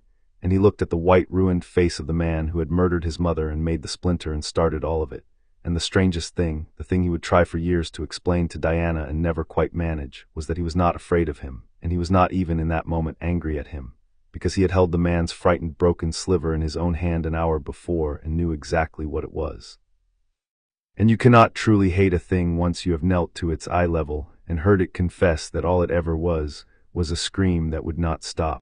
I held it the way nobody ever held you, and I let it go the kind way, and it was the first mercy anyone's done any piece of you since before you cut yourself up to keep from dying. I'd do the same for the rest of you if you'd let me. I mean that. The Amazons raised me to mean it. You don't have to be the cupboard with no one at the end of it. There's a door and it's open the kind way, and you could just put the wand down and walk through it, and I would hold it for you, and that would be the truest thing that ever happened to you. That's the offer. It's a real one. It cost me everything to be able to make it, and I'm making it anyway, to you, the worst one, because if mercy's only for the ones who deserve it, then it was never mercy. It was just a reward, and Athena said it's the thing your god of war could never hold, and I'd rather hold it out to you and have you spit on it than become the thing that doesn't offer. And Voldemort, who could not hold mercy any more than his god could, who had never once in his long murderous life been offered a kindness he had not extorted and did not know how to receive one, did the only thing a man made entirely of fear can do when the thing he fears most, which is his own smallness, is held up to him in the open hand of a boy he tried to murder. He recoiled from it. He raised his wand in a fury that was the exact fury his god had died of an hour before, the fear that calls itself strength, and he struck, the killing curse, the green light, the same green light that had taken Lily and James Potter 16 years ago in a cottage in Godric's Hollow. Harry did not strike back. He had promised the Splinter, and the War God and himself, that he would not carry the lie that you win by killing the biggest thing in the room. He simply did the thing the island had taught him to do with green light, the thing he had done 11 times that night to 11 masked men, and 100 times in 10 years of training. He moved the air and he turned it, and the curse meant to murder him went wide and harmless into the night. And in the same motion, the only motion, the air took the wand out of Voldemort's white hand and laid it quietly on the cobblestones at Harry's feet. And Voldemort stood disarmed and unhurt and entirely undone in the ruined street, a frightened broken man with no god and no soul pieces and no wand and no war, facing a boy who would not kill him and would not fear him and had offered him. Last of everyone, the one thing he had spent his whole life proving he did not need. The order took him there. Dumbledore himself, with his blackened hand, came up out of the smoke and bound the disarmed and emptied man in chains the Ministry had forged for exactly this hour and never expected to use. And it was an ending without glory and without a killing blow. The War God's lie refused all the way to the bottom. The worst man in the world brought down not by a hero's sword, but by a town that would not burn and a wand laid gently on the stones, and Voldemort in the chains. Looked at Harry with red eyes that had no idea, even now, even at the end, what had beaten him, and Harry looked back with green ones that knew exactly, and that was the whole of it, and it was enough. You could have killed him, Dumbledore said quietly later in the grey dawn, when the bound man had been taken away and the survivors counted and the fires that were left turned to ash and rain. The prophecy said you would vanquish him. Most would read that as kill. Vanquish isn't kill, Harry said. He was sitting on a low wall at the edge of the saved town with Diana beside him, watching the sun come up grey and ordinary and alive over the hills, the grey world's sun, the one with all the work still left to do under it. It means to defeat. I defeated him. I took everything he had and I offered him the one thing he couldn't take, and he refused it, and that's the most defeated a person can be, refusing mercy in chains in front of everyone. Killing him would have been easier on me. I'd have felt better for about an hour, and then I'd have been a person who kills the worst one in the room, which is the thing he is, which is the thing the War God wanted me to become. The island didn't raise me to feel better for an hour. It raised me to be able to look at the worst thing in the world and not become it. He was quiet a moment. Mercy isn't for him in the end. He spat on it. That was always his to do. Mercy's for me. It's the thing I get to keep being no matter what he chose. That's the part nobody tells you. It was never really about saving him. It was about not losing me. Dumbledore looked at him for a long moment in the grey dawn, the broken old general and the young champion, and then he did the thing he had done once before, 10 years ago, on a garden path in the rain. He bowed. I left a boy in a cupboard to keep him alive, he said, and a woman told me to my face that I had kept the wrong thing. I have spent 10 years afraid she was right and that I would never be able to undo it. He looked at Diana and then back at Harry, and the old eyes were wet again, and he did not wipe them. She was right, and I could not have undone it, but she did. Thank you, Diana of Themyscira. You kept the thing I did not know how to keep. The world is going to be all right, I think, for a while because of what you raised. Take him home. He has earned his island, and you have earned your son, and I have a great deal of rebuilding to do and a man in chains to make certain stays in them, and I find for the first time in 20 years that I believe I will live to see it done." They went home through the wall at dawn 3 days later, and the whole island was waiting on the key. The horn sounded once long and clear, and then again higher, the call that meant a ship at the wall, and then a third call that had not been sounded in 3,000 years, and that Menelip had taught the watchtowers in secret while they were gone. The call that meant the champions are returned from the war, and the whole of Themyscira came down to the marble in the gold morning, 200 warriors and the elders and the priestesses and the queen in her crown. And they watched the fishing boat slide out of the wall of cloud into the bright bay, and on its prow stood Diana of Themyscira, and beside her stood a young man a head taller than she was, with his mother's green eyes and a healing scar on his forehead, and the island did not wait for the boat to reach the quay. It began to cheer while the boat was still in the middle of the bay, the whole nation, the sound of it rolling out across the turquoise water to meet them, and Harry stood at the prow where he had stood at 6 years old, weighing almost nothing, and listened to a whole world cheer him home, and could not speak. Mala reached him first, before the boat had properly tied off, leaping the gap between the quay and the deck and nearly putting them both in the bay, her arms around his neck, saying into his ear the thing she had said at his leaving, except inverted now into a thing of pure joy. You dared, you absolute idiot, you came home. I got the tide right for the cove, it's right for the cove is right." And Harry held his sister and laughed and said, "I know, I can smell it, give me one day, I've been at a war." And that was the whole of their reunion, and it was complete. Antiope was next, and she did not embrace him. She held him at arm's length and looked him over the way she had looked him over on the training sand 10,000 times, checking his form, and then she said gruffly, "You held the line. The oracle told us. You held the line against a god with mercy, which is a thing I cannot teach and you learned anyway, and that means you have finally surpassed your teacher." And I find, and Antiope, who had sworn she would not weep with joy until the day he beat her, discovered that beating a war god counted, and her hard face crumpled, and she pulled him into her arms after all and wept exactly as she had promised, and never once let him forget it afterward, and never once was sorry. Ayla clasped his forearm warrior to warrior and said only, "I was right to stop being afraid of you and right to start being afraid for you, and now I am neither, I am only glad, and that is the best of the three." And Philippus saluted him, general to champion, and Epione took his face in her healer's hands and looked at the clean scar where the guest had been and said, softly, so only he could hear, "The thief is gone from the cellar. I felt it the moment you crossed the wall. The house is only the house now, Harry." The house won, and Menelip, the oracle, looked at him with her half-blind eyes and for once did not speak in riddles, only said, "I told the council 10 years ago that we should think carefully about a god looking full in the face at this child. I was right to warn them and wrong to fear it. 2 gods looked at you full in the face, and one named you and one fell to you, and you are still, somehow, the boy who thanked a queen for letting him see her island. That is the thing I could not foresee. The future cannot be spied out from the country of mercy. I have never been so glad to have been blind." And last, as she had been first, 10 years before on this same marble, came Hippolyta, queen of the Amazons, down the steps in her crown, and the whole nation went quiet to hear what the queen would say to the foundling she had been afraid of, and the champion she had sent into the war.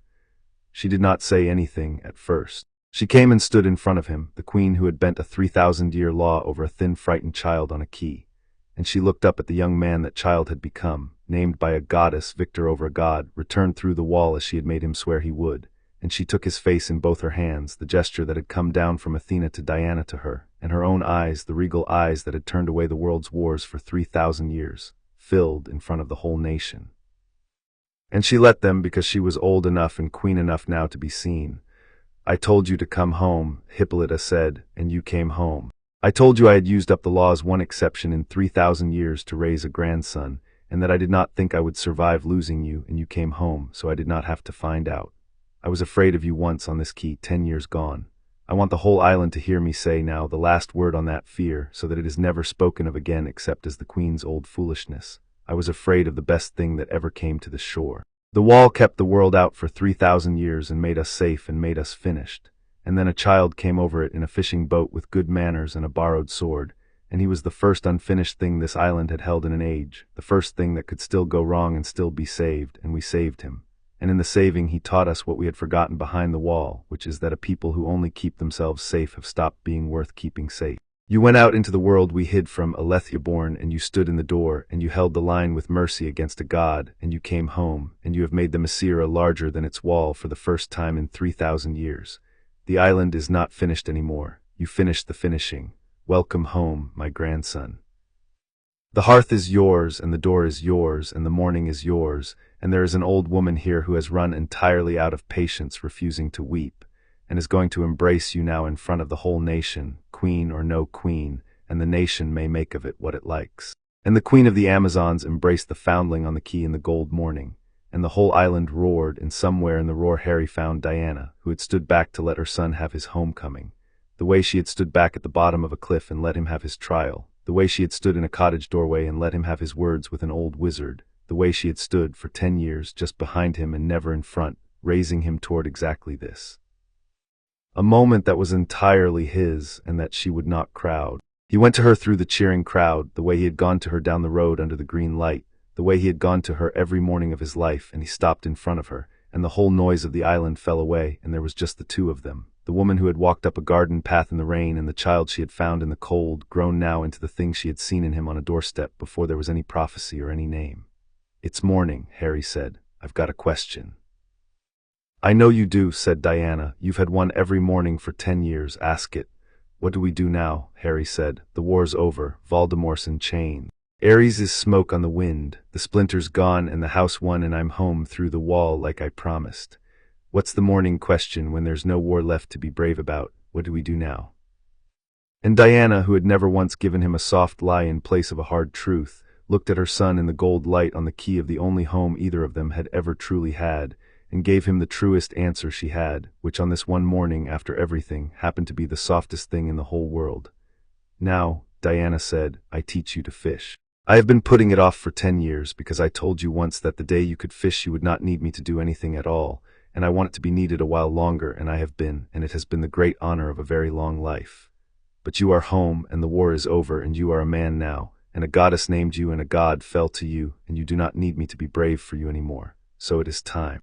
We are going to take that boat back out into the bay, the one you came in on when you weighed almost nothing, and I am going to teach you to catch your own breakfast, and you are going to use the air, because Antiope says spend the air, and I am going to let you, because the thing I wanted to be needed for was never the fishing.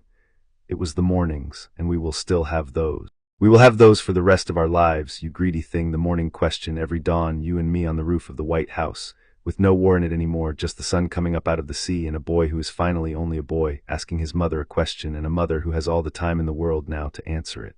That's what we do now, Harry. We have mornings. It turns out that was always the whole point. The war was just the thing that happened in between.